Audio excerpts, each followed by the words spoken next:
जगजीत जी और देवेश जी, उस तरह की आवाज नहीं आ रही। अब बेटर है? Is it better now? Jagjit ji, आप बताओ। वो मेरे ख्याल से सर जो कनेक्शन है ना, मेरे ख्याल से शायद वो लूज है, पिन वगैरह कुछ ऐसा है, जिसकी वजह से ना वो जो तीखापन होता है ना वॉइस में, वो है। शुरू कर दें Rajesh ji? Please sir, please, मैं शुरू करता हूँ। Very good evening. I welcome all of you on behalf of Pusa Road CP Study Circle on today's webinar on a very hot subject, that is the recent amendment in GST. And on this subject, our very honorable former president of ICI, CA Atul Gupta ji is with us. I welcome you, sir, on behalf of all. I also welcome Jagjit ji, our regional council member, Devesh Upadhyay ji, Rajesh Jain ji. As you know, Atul Gupta ji was the former chairman of NIRC of ICWA also, and then he was elected as a chairman of NIRC of ICI, then vice president of ICI during 1920 and president of 2021. And I request CA Rajesh Jain ji kindly introduce him. Over to Rajesh Jain ji, please sir. ये recording हो रही है तो 1-2 minute लगा लेना सर। Thank you Rajesh ji. आप लगाएंगे या मैं शुरू कर दूं? हाँ, शुरू करो सर, शुरू करो। अच्छा Rajesh ji, thank you very much. It's my honour to introduce C Atul Kumar Gupta ji, but I say that he need no introduction. He has already been known to all of us. He has been very popular in our CA fraternity and otherwise also. I understand he is the one who introduced the subject of GST and before the service tax in the most simplest way to all of us. Whenever and whosoever in the profession attended these seminars earlier and in the initial days, he will vouch for this, that was the simplest way of teaching us. Rather, I will say the introducing, not introducing, but the teaching us the service tax then and afterwards the GST. So with these words, it is as a matter of protocol, I introduce, though he doesn't require any formal introduction, but still as a matter of protocol, I introduce our CA, dear brother Atul Kumar Gupta ji. CA Atul Kumar Gupta ji is a staunch leader, has risen to the highest echelon of the accounting profession to acquire position of President of the Institute of Chartered Accountants of India for the year 2020 and 21, the second largest accounting body in the world after being its vice president in the year 2019-20. He has served the accounting profession for more than 2 decades and is widely respected for his strong organizational skill and deep insight in the affairs of the profession. A commerce and a law graduate by education, he served as chairman of the Digital Accounting and Assurance Board, Board of Studies, IT Committee, and Indirect Tax Committee of the ICAI. Under his leadership at the Board of Studies, the new scheme of education and training of ICAI was benchmarked with a revised international education standard and was launched in 2017. With deep interest in the research, he is credited for the project of preparation of accrual-based financial statement of the Indian Railway, the third largest railway of the world, under the ambit of Accounting Research Foundation. He has also been the chairman of ICI Accounting Research Foundation and extensively business reporting language, that is XBRL, in India. He has also been director of the governing body of the Indian Institute of Insolvency Professional and Registered Valuer Organization. With his diverse and deep knowledge, he has served in the various governmental bodies in the past. He has been first chairman of the Accounting and Financial Service Sectional Committee constituted by the Bureau of Indian Standard. He has also been the member of the Governing Accounting Standard Advisory Board, that is GASAB, Insurance Regulatory and Development Authority, that is IRAD, SEBI's Primary Marketing Advisory Committee. On the international front, he is on the board of the International Federation of Accountants, that is IFAC, XBRL International, He earlier has been the chairman of the Committee of Education, Training and CPD of SAPA. Being thoroughly conversant with the professional concerns and demand of his time, C.A. Gupta had authored many relevant books and has published numerous articles in the leading newspapers, magazines, professional newsletters, and delivered lectures in about 1,500 seminars and conferences. Though it is I think he need more to explain, but the paucity of time, I'll confine myself to this brief introduction of our dear brother Atul Kumar Gupta ji. Then over to him and for waiting for his deliberation on the GST amendment. Thank you. Thank you, sir. And without taking too much time, I would say also this one, that Atul Gupta ji is a very far-sighter also. He knows कि corona आने वाला है.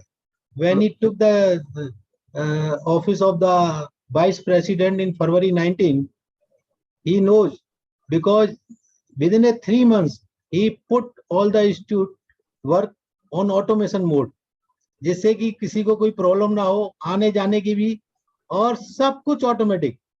मैं sir जब council member थे, मैं regional council member था, sir को भी पता है कि हमारी आधा से ज्यादा टाइम लोगों के फोन सुनने में और उनके कोई फॉर्म में वो रजिस्टर्ड नहीं हुआ, स्टूडेंट का है या और कोई प्रॉब्लम है, इसी में जाती थी. सर ने इस चीज को सबसे प्रायोरिटी पे लिया और इंस्टीट्यूट में एक ऐसा सॉफ्टवेयर लाए जिससे कि आप सब कुछ ऑटोमेटिक मोड पे, ना किसी को फोन करने की जरूरत है, चाहे वो नेता हो.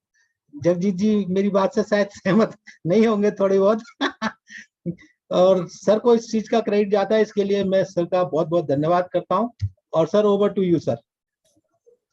Thank you Rajesh ji and Rajesh Agarwal ji and Rajesh Jain ji for the Rajesh Jain ji for the thanks for the nice introduction, and Rajesh Agarwal ji, Devesh ji for giving me this opportunity to come and share some of my thoughts related to the recent amendment in GST through this 47th GST Council meeting. And I acknowledge the presence of CA Jagjit Singh Jags ji, who is a respected regional council member from the Northern India on the ICI.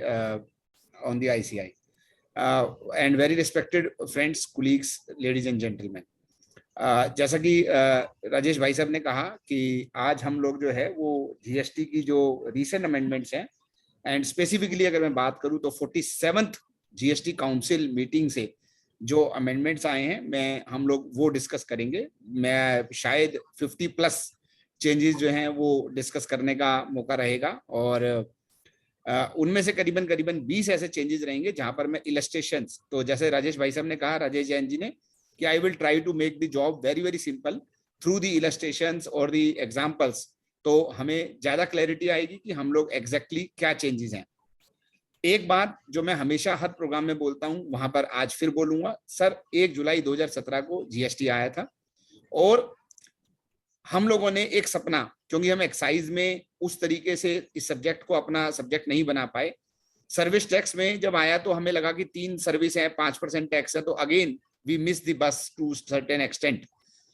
लेकिन इस बार ये अपने profession के लिए sunshine sector बने, इस बात को ध्यान में रखते हुए हम लोगों ने शुरू में 2015 से ही इसके ऊपर एफर्ट शुरू कर दिए थे, और राइटली धीरे धीरे करके 1 जुलाई 17 आने के बाद हमारे प्रोफेशन के लिए ये अपने आप में ना केवल एक सनशाइन सेक्टर बना, बल्कि मैं ये कहूंगा कि एक सिनोनिमस, कि चार्टर्ड अकाउंटेंट और जीएसटी अपने आप में एक दूसरे के पूरक भी बन गए.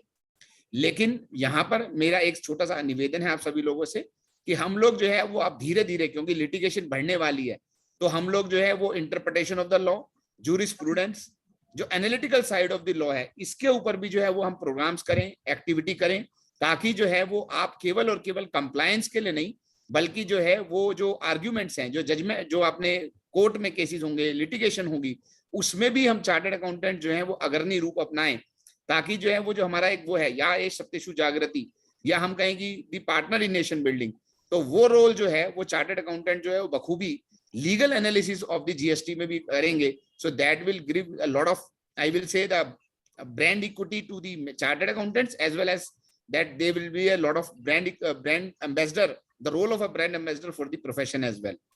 सर आज के जो हमारे चेंजेस हैं इनको मैं करीबन 7 कैटेगरीज में बांट के बात करूंगा, और उसके बाद जहां जहां पर मुझे लगता है कि इलस्ट्रेशंस या एग्जाम्पल के साथ बात करना है तो मैं वो बीच में एग्जाम्पल और इलस्ट्रेशन भी ऐड करता रहूंगा।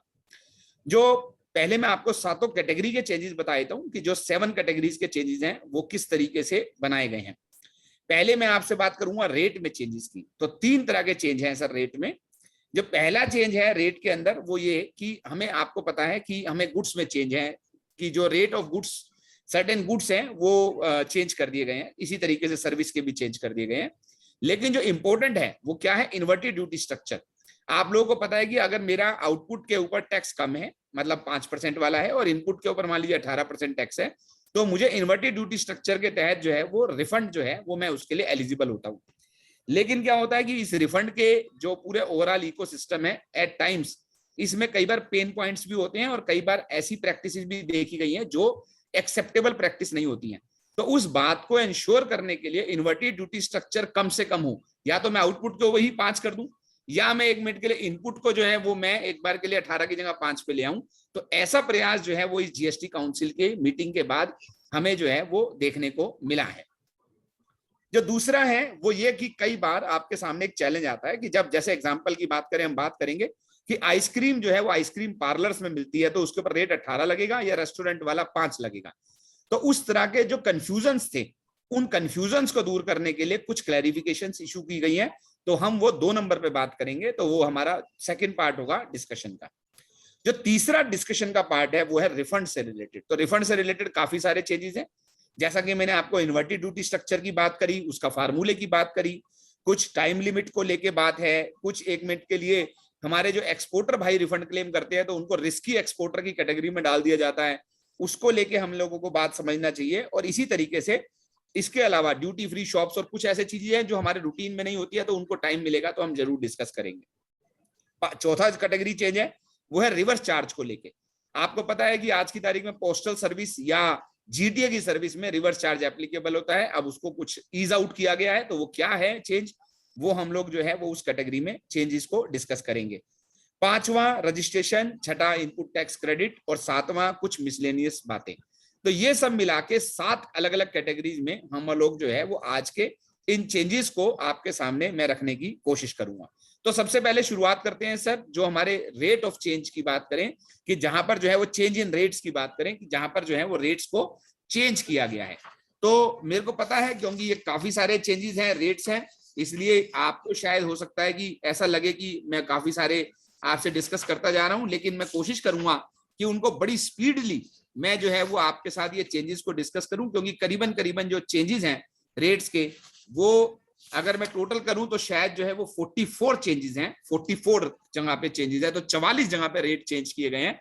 तो कोशिश करूंगा उनको बड़ी स्पीड से बताऊं ताकि हम लोग अगले 5-7 मिनट में सारे चेंजेस जो हैं वो हम डिस्कस कर लें। पहला प्रिंटिंग और राइटिंग और ड्रॉइंग इंक। तो पहला इंक में चेंज है। अगर आपकी कोई प्रिंटिंग इंक है, राइटिंग इंक है या ड्रॉइंग इंक है, जिसका जो है रेट पहले 12% हुआ करता था, अब उसका रेट बढ़ाकर 18% कर दिया जाएगा। ये रेट एप्लीकेबल होंगे, आपको पता है कि 18 जुलाई के लिए बताया गया है, तो इसलिए 18 जुलाई से ये रेट चेंज होंगे। दूसरा हमारे ब्लेड्स हैं, तो अगर कोई ब्लेड है, पेपर ब्लेड है, पेंसिल शार्पनर्स हैं, या आपके फोक्स हैं या स्पून्स हैं, इन सब का रेट भी जो है वो बढ़ाकर 12% से 18% कर दिया गया है।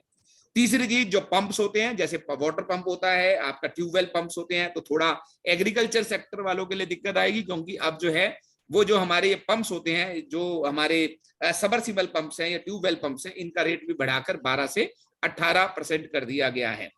जो चौथी बात है वो अगेन एग्रीकल्चर से रिलेटेड है, कि जैसे ग्रेडिंग या सीड की जो ग्रेन की पल्सेस की मशीन्स होती हैं, उन मशीन का रेट भी जो है वो 5% से सीधा बढ़ाकर 18% कर दिया गया है। तो एग्रीकल्चर सेक्टर में अगर आप ये मशीनें खरीदते हैं या ट्यूबवेल की बात करते हैं, तो आपको थोड़ा सा ज्यादा जीएसटी देना पड़ेगा, और क्रेडिट नहीं मिलता है तो वो उनके लिए कॉस्ट का ही पार्ट बनेगा। जो 5वीं चीज है वो उसी तरीके से है, जो क्लीनिंग, सोर्टिंग और ग्रेडिंग ऑफ एग्स, उसकी मशीन का रेट भी जो बढ़ाकर जो है वो 12% से बढ़ाकर 18% कर दिया गया है। जो छठा चेंज है सर वो एलईडी लैंप्स का है, लाइट्स का, जो एलईडी से रिलेटेड है। और आपको पता है कि आज की तारीख में हम बात करते हैं कि एलईडी जो है वो पावर सेविंग होती है, लेकिन उस एलईडी लैंप्स का रेट जो है वो 12% से अब 18% रहेगा। सिमिलरली जो सोलर वाटर हीटर सिस्टम्स हैं, सोलर सिस्टम्स हैं, उनका रेट बढ़ाकर भी 5 से 12 कर दिया गया है। एक इसी तरीके से जो मार्किंग के इंस्ट्रूमेंट्स होते हैं, ड्राइंग इंस्ट्रूमेंट्स होते हैं, उनका रेट भी 12 से 18 है। लेकिन जो इंपॉर्टेंट है वो अगर आगे बढ़े तो फिनिश्ड लेदर, जो अगर हम फिनिश्ड लेदर की बात करें तो उसका रेट बढ़ाकर 5 से 12 कर दिया गया।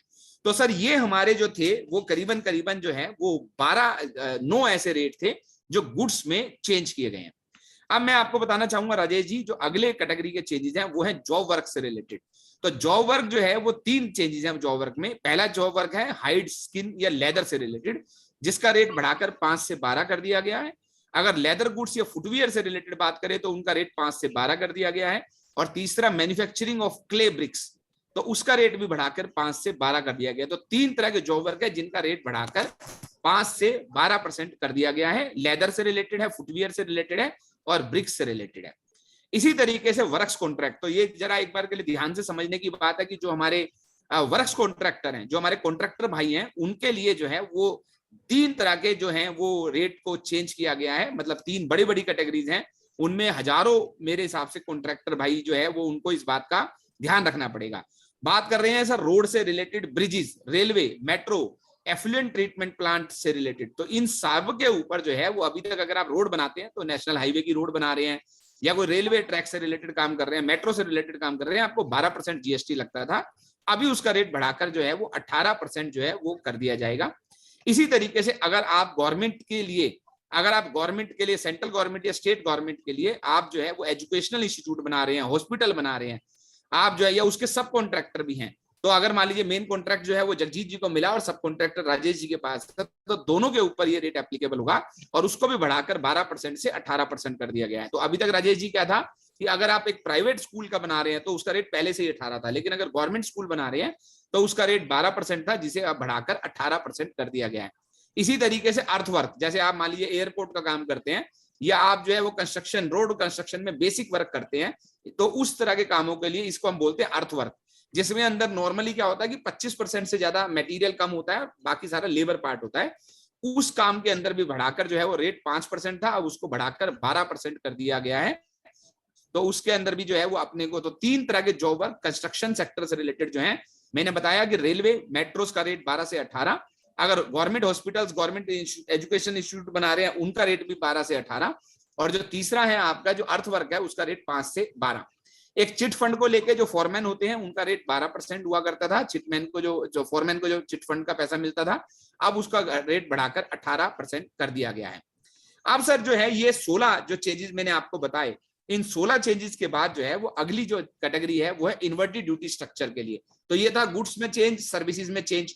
अब जो है वो इन्वर्टेड ड्यूटी स्ट्रक्चर में झगड़ा है कि जी आउटपुट 18 है और इनपुट 5 है, इनपुट 18 है और आउटपुट 5 है, तो कहीं ना कहीं पर रिफंड लेना है, और फिर रिफंड के अंदर जो है वो बहुत सारी अनडिजायरेबल प्रैक्टिसेस भी जो है वो 1 मिनट के लिए देखने को मिलती थी। तो मैंने जैसे बोला, या तो आउटपुट का रेट कम कर दो, या इनपुट का रेट जो है वो 1 मिनट के लिए कम कर दो, या आउटपुट का रेट बढ़ा दो या इनपुट का रेट कम कर दो। तो उससे क्या होगा कि आपकी बैलेंसिंग हो जाएगी, कि आपको इन्वर्टेड ड्यूटी में नहीं जाना पड़ेगा। तो उस बात को ध्यान में रखते हुए जो है वो करीबन 10 जगह पे ऐसा है कि जहां पर अब जो है वो रेट्स को चेंज कर दिया गया। तो या तो आउटपुट के रेट को बढ़ा दिया गया है या इनपुट के रेट को कम कर दिया गया है, ताकि जो है वो इन्वर्टेड ड्यूटी रिफंड की नौबत ना आए। पहला जो है वो ज्यादा वो नहीं है, ओस्टोम में ही अप्लायंसेस हैं जिनका रेट 12 से 5 कर दिया, कोई बात नहीं। ऑर्थोपेडिक अप्लायंसेस, तो अगर मान लीजिए कोई अगर व्यक्ति ऑर्थोपेडिक अप्लायंसेस की बात करता है तो उसके ऊपर पहले रेट 12% था, अब घटाकर जो है वो 5% कर दिया गया है। तो आपको जैसे मैंने कहा कि आउटपुट के ऊपर 5% हो गया, जिससे कि 1 मिनट के लिए जो है वो आपको इसके अंदर इन्वर्टेड ड्यूटी स्ट्रक्चर से रिलेटेड जो है वो आपको वो हो जाएगा। टेट्रा पैक के अंदर जो है वो अगर मान लीजिए सपोज कीजिए मैं टेट्रा पैक बना रहा हूं और मेरा आउटपुट के ऊपर 12% टैक्स था, लेकिन जो मैं रॉ मटेरियल खरीदता था उस पर 18% टैक्स था, तो अब जो है वो टेट्रा पैक के रेट को ही 18 कर दिया गया है, ताकि इन्वर्टेड ड्यूटी स्ट्रक्चर की कोई गुंजाइश ही नहीं है। आप रॉ मटेरियल खरीदिए और आउटपुट के ऊपर उतना ही टैक्स दीजिए, तो आपको रिफंड लेने की जरूरत नहीं है, आप आगे से टैक्स कलेक्ट करें और गवर्नमेंट को पे करें। इसी तरीके से जो टार होता है, कोल का टार होता है, उसका रेट जो है वो पहले 5 भी था और कुछ का 18 था, अब उसको 18% कर दिया गया है। एक इसके अलावा एक टैबलेट्स हुआ करती थी, IGST लगता था उसके ऊपर जब हम इंपोर्ट करते थे, वो हमारा DEC करके टैबलेट होती है जी, डाइथाकारामाइजिन, ये कुछ करके है, तो इसके ऊपर 5% का रेट हुआ करता था, अब उसको नील कर दिया गया है, उसकी इंपोर्ट के ऊपर जो है वो IGST नहीं लगेगा। इसी तरीके से कट एंड पॉलिश्ड डायमंड, इसके ऊपर जो है वो आपके आउटपुट के ऊपर 0.25% रेट था, जिसको बढ़ाकर 1.5% कर दिया गया। तो अगर आप डायमंड खरीदने की बात करते हैं तो थोड़ा सा GST एक्स्ट्रा लगेगा, जस्ट टू एंश्योर कि इन्वर्टेड ड्यूटी स्ट्रक्चर की सिचुएशन ना आए। डिफेंस इंपोर्ट मटेरियल्स, डिफेंस के जो आइटम्स होते हैं वो इंपोर्ट किए जाते थे, जिनके ऊपर नॉर्मल रेट लगता था, बाद में रिफंड लेना पड़ता था, अब जो है वो उनका रेट जो है वो नील कर दिया गया है। पेट्रोलियम और कोल बेड मेथेन जो है उसका रेट 5 से बढ़ाकर 12 कर दिया गया है। हम लोग जो है वो कुछ साइंटिफिक एंड टेक्निकल इंस्ट्रूमेंट्स अगर किसी पब्लिक फंडेड रिसर्च इंस्टीट्यूट को सप्लाई किए जाते थे तो उसके ऊपर नील रेट हुआ, 5% रेट हुआ करता था। अब उसको बता दिया कि जो रेट उसका है, तो अगर 28% वाली मशीन है तो 28% ही लगेगा, और ई वेस्ट के ऊपर जो रेट बढ़ाकर 5 से 18 कर दिया गया है। सर इसी तरीके से 3-4 बातें और बताऊंगा जहां पर जो है वो पहले GST नहीं लगता था, लेकिन अब GST लगेगा। मैं ये बात कर रहा हूं, गुड्स की बात कर रहा हूं, जिन पे GST नहीं लगता था, अब उनके ऊपर GST लगेगा। और आप लोगों ने देखा हुआ एक कैटेगरी थी 45 आइटम की, फूड ग्रेन से रिलेटेड जो थी। आपको पता है फूड आइटम और ग्रेन से रिलेटेड थी कि अगर आपका जो है वो अनब्रांडेड है, चाहे वो प्री पैक हो, चाहे वो 1 मिनट के लिए प्री लेवल्ड हो, तो भी उसके ऊपर जो है वो GST नहीं लगता था, केवल ब्रांडेड फूड पैक के ऊपर ही GST लगता था। अब आपको ये नोटिफिकेशन नंबर 2/2017 के तहत जो है वो अपने पास अवेलेबल था। अब जो है वो मैं आपको बताना चाहूंगा कि जो स्पेसिफिक फूड आइटम्स हैं, जो करीबन 45 ऐसी आइटम है जिनके अंदर अगर आपका अनब्रांडेड भी है, लेकिन अगर आपने मेट्रोलॉजी, जो इंडियन मेट्रोलॉजी डिपार्टमेंट के तहत आपने उनको पैकिंग करा, उसका मतलब क्या होता है, आपने उसके ऊपर MRP लिख दिया, आपने उसके ऊपर जो है वो वेट लिख दिया, आपने उसकी एक्सपायरी डेट लिख दी, तो 5-6 ऐसी चीजें बताई गई हैं कि अगर आप वो लिख देते हैं तो वो आइटम आपकी जो है वो इंडियन मेट्रोलॉजी डिपार्टमेंट के हिसाब से वो अपने आप में वैलिड होती है। तो अगर आपने मान लीजिए सपोज कीजिए आप गेहूं का 20 किलो का एक आपने बोरिया वो बनाया, आपने बैग बनाया, पैकेट बनाया, और उसके ऊपर आपने ये सब लिख दिया, so that will become subject to GST। वो उस पे GST की एग्जम्पशन जो है वो विड्रॉ हो जाएगी। बैंकों में हम जो चेक बुक लेने के चार्जेस होते थे, जो लूज हो या बुक फॉर्म में हो, चेक लेने के जो चार्जेस होते थे, 100 रुपीज चेक बुक चार्जेस होता था, उसके ऊपर जो है वो अब GST लगा करेगा 18% के हिसाब से, पहले इसके ऊपर टैक्स नहीं था। इसी तरीके से जो हमारे हाइड्रोग्राफिक मैप्स वगैरह होते हैं उनके ऊपर पहले कोई GST नहीं था, 12% लगेगा। और एक इसके अलावा एयरक्राफ्ट से रिलेटेड कुछ पार्ट्स थे जिनके ऊपर टैक्स नहीं लगता था, अब वो भी 18% लगेगा। सर अब जो है वो हम लोग जो है वो अगली कैटेगरीज में चलते हैं। यहाँ पर थोड़ा सा मैं चाहूंगा कि आप लोग जो है वो आपकी फुल अटेंशन चाहूंगा, क्योंकि ये नॉर्मल सर्विसेज की बात हो रही है, और मुझे ये भी पता है कि हम लोग जो है वो क्योंकि रेट ऑफ टैक्स से बाहर जल्दी से जल्दी बाहर जाएं, क्योंकि वो जो है वो सभी लोगों के लिए इंटरेस्ट नहीं होता है, तो इसलिए मैं जल्दी से जल्दी कोशिश करूंगा कि अगले 5-7 मिनट में जो है वो बची हुई जो हमारे पास करीबन 14 ऐसी सर्विस हैं जिनके अंदर जो है वो रेट सर्विसेज के अंदर रेट चेंज हुआ है, वो मैं आपको बताऊं। पहली बात रोपवेज के ऊपर 18% टैक्स होता था, अब 5% टैक्स लगेगा। एक जो इंपॉर्टेंट चीज है जो राजेश जी आप सभी लोगों को नोट करनी चाहिए, और वो है रेंटिंग ऑफ ट्रक। जो हमारे जो गुड्स कैरेज के ट्रक हुआ करते थे जिसके अंदर फ्यूल की वैल्यू इंक्लूड होती है, तो अगर मैंने एक तो हुआ कि ट्रक मैंने दिया, अगर मैंने GTO को ट्रक दिया तो वो एग्जम्पशन ही हुआ करती थी, लेकिन अगर मैं नॉर्मली देता था तो उसके ऊपर 18% टैक्स होता था फ्यूल के साथ, अगर मैंने फ्यूल की वैल्यू के साथ दिया, खाली ट्रक की बात नहीं हो रही, विद जो है आपको फ्यूल के साथ, तो अब उसका रेट घटाकर 12% कर दिया गया है। सो ये एक इंपॉर्टेंट अमेंडमेंट है जो हम सब लोगों को नोट करनी चाहिए। अगर आप नॉर्थ ईस्ट में जा रहे हैं तो आपको उसके ऊपर कोई GST नहीं लगता था, एयर ट्रैवल से कर रहे हैं, लेकिन अब जो है वो अगर आप बिजनेस क्लास से जाएंगे तो GST लगेगा। बिजनेस क्लास से जा रहे हैं तो GST उसके ऊपर जो है वो लगता रहेगा। इसके अलावा आप जो है वो अगर जो है वो ट्रांसपोर्टेशन ऑफ रेल और a vessel by of railway equipment and material, तो अगर आप रेलवे से रिलेटेड कोई इक्विपमेंट जो है वो ट्रांसपोर्टेशन कर रहे हैं तो उसके ऊपर GST की अवेलेबल एग्जम्पशन थी, वो अब खत्म हो गई है। एक इंपॉर्टेंट बात जो है एग्रीकल्चर सेक्टर को लेके, मुझे नहीं पता एग्रीकल्चर सेक्टर को लेके इतनी सारी अमेंडमेंट क्यों आई हैं, लेकिन एक इंपॉर्टेंट बात है जिसके ऊपर फिर दोबारा GST लगा दिया गया है, और वो है warehousing of commodity which attracts tax. तो अगर मान लीजिए मेरा नट्स है, स्पाइसेस है, कोपरा है, जैगरी है, कॉटन है, इनके ऊपर GST लगता है अब इनकी, लेकिन इनकी वेयर हाउसिंग के ऊपर जो है वो GST नहीं लगता था, तो उसके ऊपर भी जो है वो अब GST जो है वो लगा दिया गया। एक तरह से देखा जाए तो मैं वेयर हाउसिंग पे GST पे करूंगा और उसके बाद जब मैं आउटपुट के अगेंस्ट में उस क्रेडिट को यूज भी कर पाऊंगा, तो एज सच कोई एनोमली नहीं होगी। और वेयर हाउसिंग वाले के लिए एक फायदा होगा कि जो वेयर हाउसिंग में GST चार्ज नहीं कर पाता था लेकिन उसकी इनपुट होती थी, तो वो उसके लिए कहीं ना कहीं पर एक वो संक कॉस्ट हो जाती थी। तो अब वेयर हाउसिंग वालों को फायदा होगा कि वो आपसे, अगर आपने जैगरी उसमें रखा तो वो आपसे जीएसटी चार्ज करेंगे और बदले में वो इनपुट क्रेडिट ले लेंगे, जो कि एग्जांपल की बात है, उन्होंने कोई मशीन खरीदा, कोई इक्विपमेंट्स खरीदा, तो उसके ऊपर उनको जीएसटी पे करना पड़ता था और जिसका क्रेडिट उनको नहीं मिल पाता था क्योंकि आउटपुट जो है वो एग्जम्प्ट हुआ करती थी। इसी तरीके से फुगमेशन है, आपने को अगर मान लीजिए कोई केमिकल खरीदा, उसके ऊपर जीएसटी चार्ज पे किया, लेकिन आपने एग्रीकल्चर प्रोड्यूस से रिलेटेड जो फ्यूमिगेशन की सर्विस दी उसके ऊपर जीएसटी नहीं था, तो अब वो फ्यूमिगेशन की सर्विस के ऊपर भी जो है वो जीएसटी लग जाएगा। हाँ, एक चैलेंज जो आएगा वो मेरे एग्रीकल्चर प्रोड्यूस जो हमारे किसान भाई लोग रखते हैं, तो उनके लिए एक चैलेंज आएगा कि वहां पर जो है वो एक बार के लिए उनको जीएसटी पे के लिए उनको कोई आउटपुट लायबिलिटी उनके पास अवेलेबल नहीं है। इसी तरीके से आरबीआई, आईआरडीए, सेबी और एफएसएसआई, इन चारों की सर्विस को भी पहले और जीएसटीएन की सर्विस को भी पहले जो है वो जीएसटी से एग्जाम किया गया था। इन 5 लोगों को बताना चाहूंगा कि रेंटिंग को लेके जरा प्लीज एक बार के लिए ध्यान रखिएगा मेरी बात को। देवेश जी, जगजीत जी, मनीष जी, आप लोग ध्यान से मेरी बात को सुनिएगा। रेंटिंग को लेके तो आप, राजेश जी, आपके पास एक प्रॉपर्टी है जिसको आप रेजिडेंशियल प्रॉपर्टी है, तो हमारे पास एग्जम्पशन क्या अवेलेबल है, renting of a residential property for use as residence. ये हमारी एंट्री नंबर 12 है, जो 1 मिनट के लिए नोटिफिकेशन नंबर 12/2017 में अवेलेबल है। Renting of a residential property for use as residence, मतलब प्रॉपर्टी रेंट रेजिडेंशियल होनी चाहिए, रेंटिंग होनी चाहिए और यूज रेजिडेंशियल होना चाहिए। उन्होंने कहा ये बात बिल्कुल ठीक है, इसकी एग्जम्पशन बनी रहेगी, लेकिन जो लेने वाला व्यक्ति है, इसमें एक चौथा राइडर लगा दिया, जो लेने वाला व्यक्ति है अगर वो बिजनेस एंटिटी है, तो अगर मान लीजिए सपोज कीजिए कि हम लोगों ने वो प्रॉपर्टी जो है वो जगजीत जी ने आपसे वो प्रॉपर्टी ली और फर्म का नाम में ली Jagjit Singh and associates. Property जो है वो रेंट एग्रीमेंट जो है वो रादर देन जगजीत जी की जगह जगजीत सिंह एंड एसोसिएट्स के नाम से अगर रेंट एग्रीमेंट होता है, तो उस केस के अंदर जो है वो आपको जो है वो जीएसटी एप्लीकेबल हो जाएगा, चाहे वो एग्जम्पशन, चाहे वो renting of residential property for use as residence भी हो, तब भी जो है वो उसके ऊपर जो है वो जीएसटी एप्लीकेबल हो जाएगा। और जो है वो मेरा ये मानना है कि ये अपने आप में रिवर्स चार्ज मैकेनिज्म के अंदर इस तरह की जो है वो जीएसटी की लायबिलिटी जो है वो एक बार के लिए जगजीत जी को गवर्नमेंट एक्सचेकर के अंदर पे करनी पड़ेगी। तो ये अपने आप में एक बहुत बड़ा चेंज है, जहां पर हम लोग जो देखेंगे कि जो हमारे हजारों लाखों मतलब रेजिडेंशियल प्रॉपर्टी हैं जो किराए पे दी गई हैं और जो अपने आप में कहीं ना कहीं पर एक बिजनेस एंटिटी को भी दी जाती थी, जैसे किसी कंपनी ने वेयर हाउस, गेस्ट हाउस बनाया या कोई और पर्पस के लिए अपने एम्प्लॉइज को रुकवाने के लिए बनाया, तो वहां पर जो है वो उन सब प्रॉपर्टीज के ऊपर जो है वो अब जीएसटी की एप्लीकेबिलिटी हो जाएगी। इसी तरीके से हमारे ब्लड बैंक्स होते हैं, जो पोर्ट ब्लड बैंक्स होते हैं, बच्चों की नलियां वो स्टेम सेल्स के पर्पस के लिए रखा करते थे, उसके ऊपर जीएसटी लग जाएगा। इसी तरीके से बायोमेडिकल वेस्ट ट्रीटमेंट जिसकी एग्जम्पशन हुआ करती थी, अब उसके ऊपर जीएसटी लगेगा 12% के हिसाब से। एक जो इंपॉर्टेंट बात है जो आप सब लोगों ने दोबारा, क्योंकि आप करोल बाग साइड में अगर हम बात करें तो हमारे पास सैकड़ों होटल है उसके अंदर, और उनमें कईयों का, पहाड़गंज की साइड जाए तो उसमें कईयों का जो रेंट है वो 1000 रुपए से कम है, पर डे का 1000 रुपए से कम रेंट है। तो उसके अंदर हमारे पास सर्विस टैक्स में भी एक एग्जम्पशन हुआ करती थी कि अगर आपने शॉर्ट टर्म अकोमोडेशन लिया और उसका रेंट अगर 1000 से कम है तो उस पर जीएसटी नहीं था।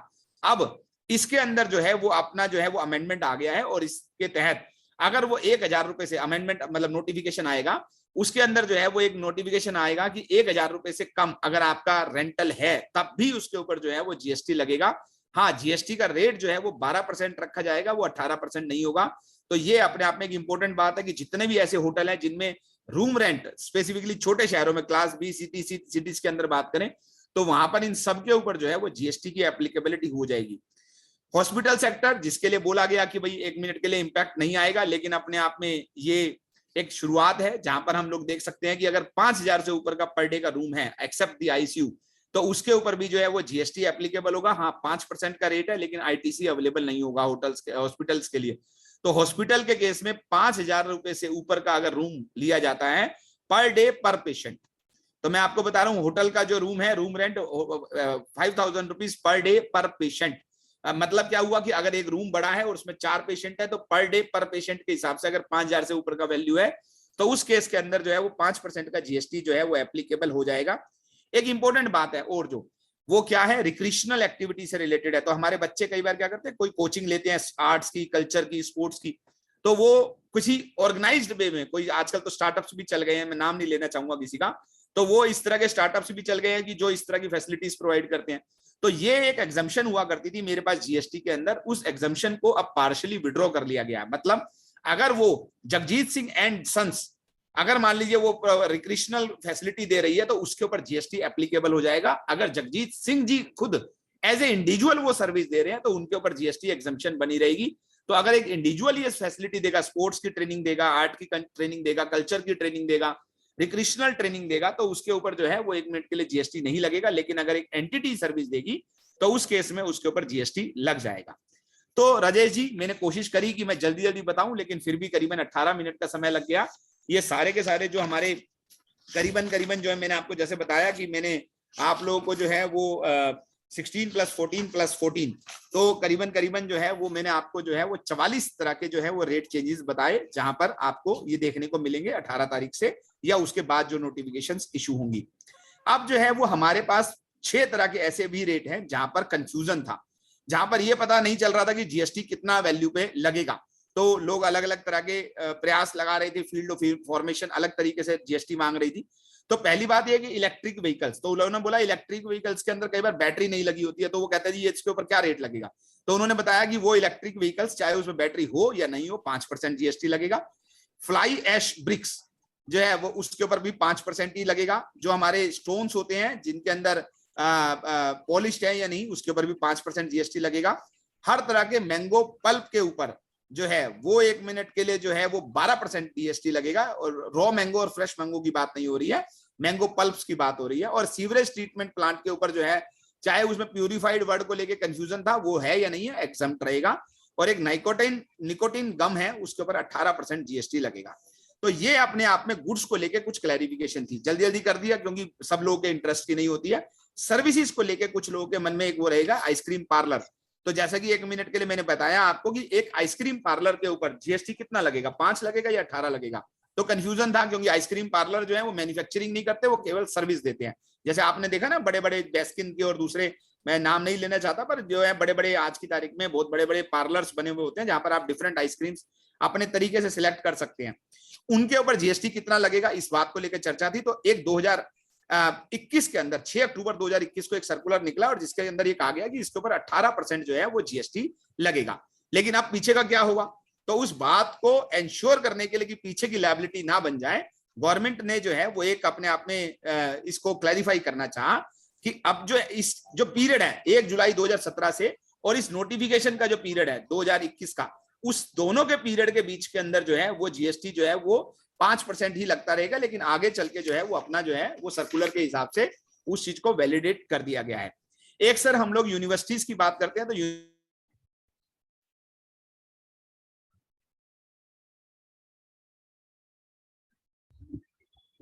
एप्लीकेशन फीस वगैरह चार्ज करती है यूनिवर्सिटीज। तो उसके ऊपर एक बात थी कि क्या उस एप्लीकेशन फीस के ऊपर जो है वो जीएसटी अपने आप में लगेगा या नहीं लगेगा। तो इन्होंने हमारे इस सिस्टम ने रिकॉग्नाइज किया है, जीएसटी काउंसिल ने रिकॉग्नाइज किया, क्लैरिफाई किया है कि उसके ऊपर भी जो है वो जीएसटी एप्लीकेबल नहीं होगा। तो यूनिवर्सिटीज जो एप्लीकेशन फीस लेती हैं उनपे भी जीएसटी एप्लीकेबल नहीं है, ये बात जो है वो उन्होंने हमारे को जो है वो बताई। सर उसके बाद जो है वो अगली बात करते हैं और हम लोग जो बात करते हैं जो exemption in relation to storage और वेयर हाउसिंग ऑफ गिल्ड और बिल्ड फाइबर। ये भी एक ऐसी एग्जम्पशन है जो हम लोग रूटीन में नहीं हैंडल करते हैं, लेकिन उन्होंने बताया कि ये एग्जम्पशन भी उसी तरीके से अवेलेबल है पहले की तरह से। और नेपाल एंड भूटान से रिलेटेड ट्रांजिट कार्गो के बारे में भी बताया। सर एक जो इंपॉर्टेंट बात है वो है हमारे सोविनियर्स।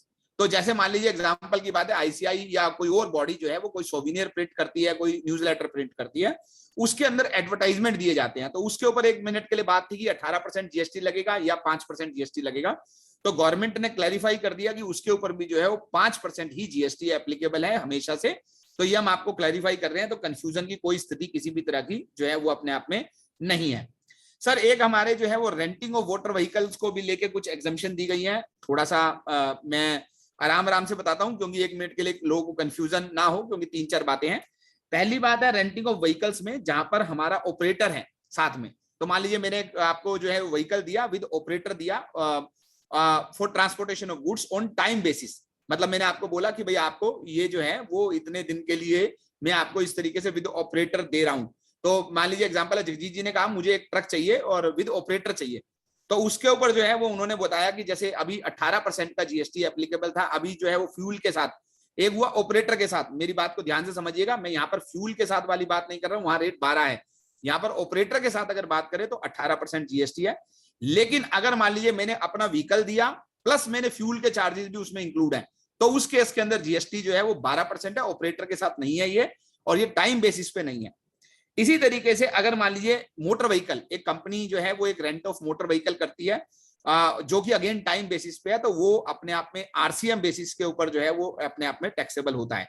एक पब्लिक ट्रांसपोर्ट को लेके एक कंफ्यूजन था, क्योंकि हमारे पास एक एग्जम्पशन थी कि अगर मान लीजिए सपोज कीजिए कि मैं कोई पब्लिक ट्रांसपोर्ट करता हूँ, वेसल्स, जैसे एग्जांपल की बात है अंडमान में आप देखते हैं कि एक आइलैंड से दूसरे आइलैंड में जाना है, तो वो अपने आप में जो पैसेंजर जो उस आइलैंड से एक आइलैंड से दूसरे आइलैंड में जा रहे हैं, उसके ऊपर जो टिकट है उसके ऊपर जीएसटी लगेगा या नहीं लगेगा। तो उन्होंने बताया कि नहीं, ये टूरिज्म नहीं है, ये उनका ट्रांसपोर्टेशन ऑफ पैसेंजर है, अब for the public by public transport, तो ये उस कैटेगरी में आता है और उसके ऊपर जो है वो जीएसटी एप्लीकेबल नहीं है। तो वो उन्होंने एज इट इज बताया कि उसके ऊपर एप्लीकेबल नहीं होगा।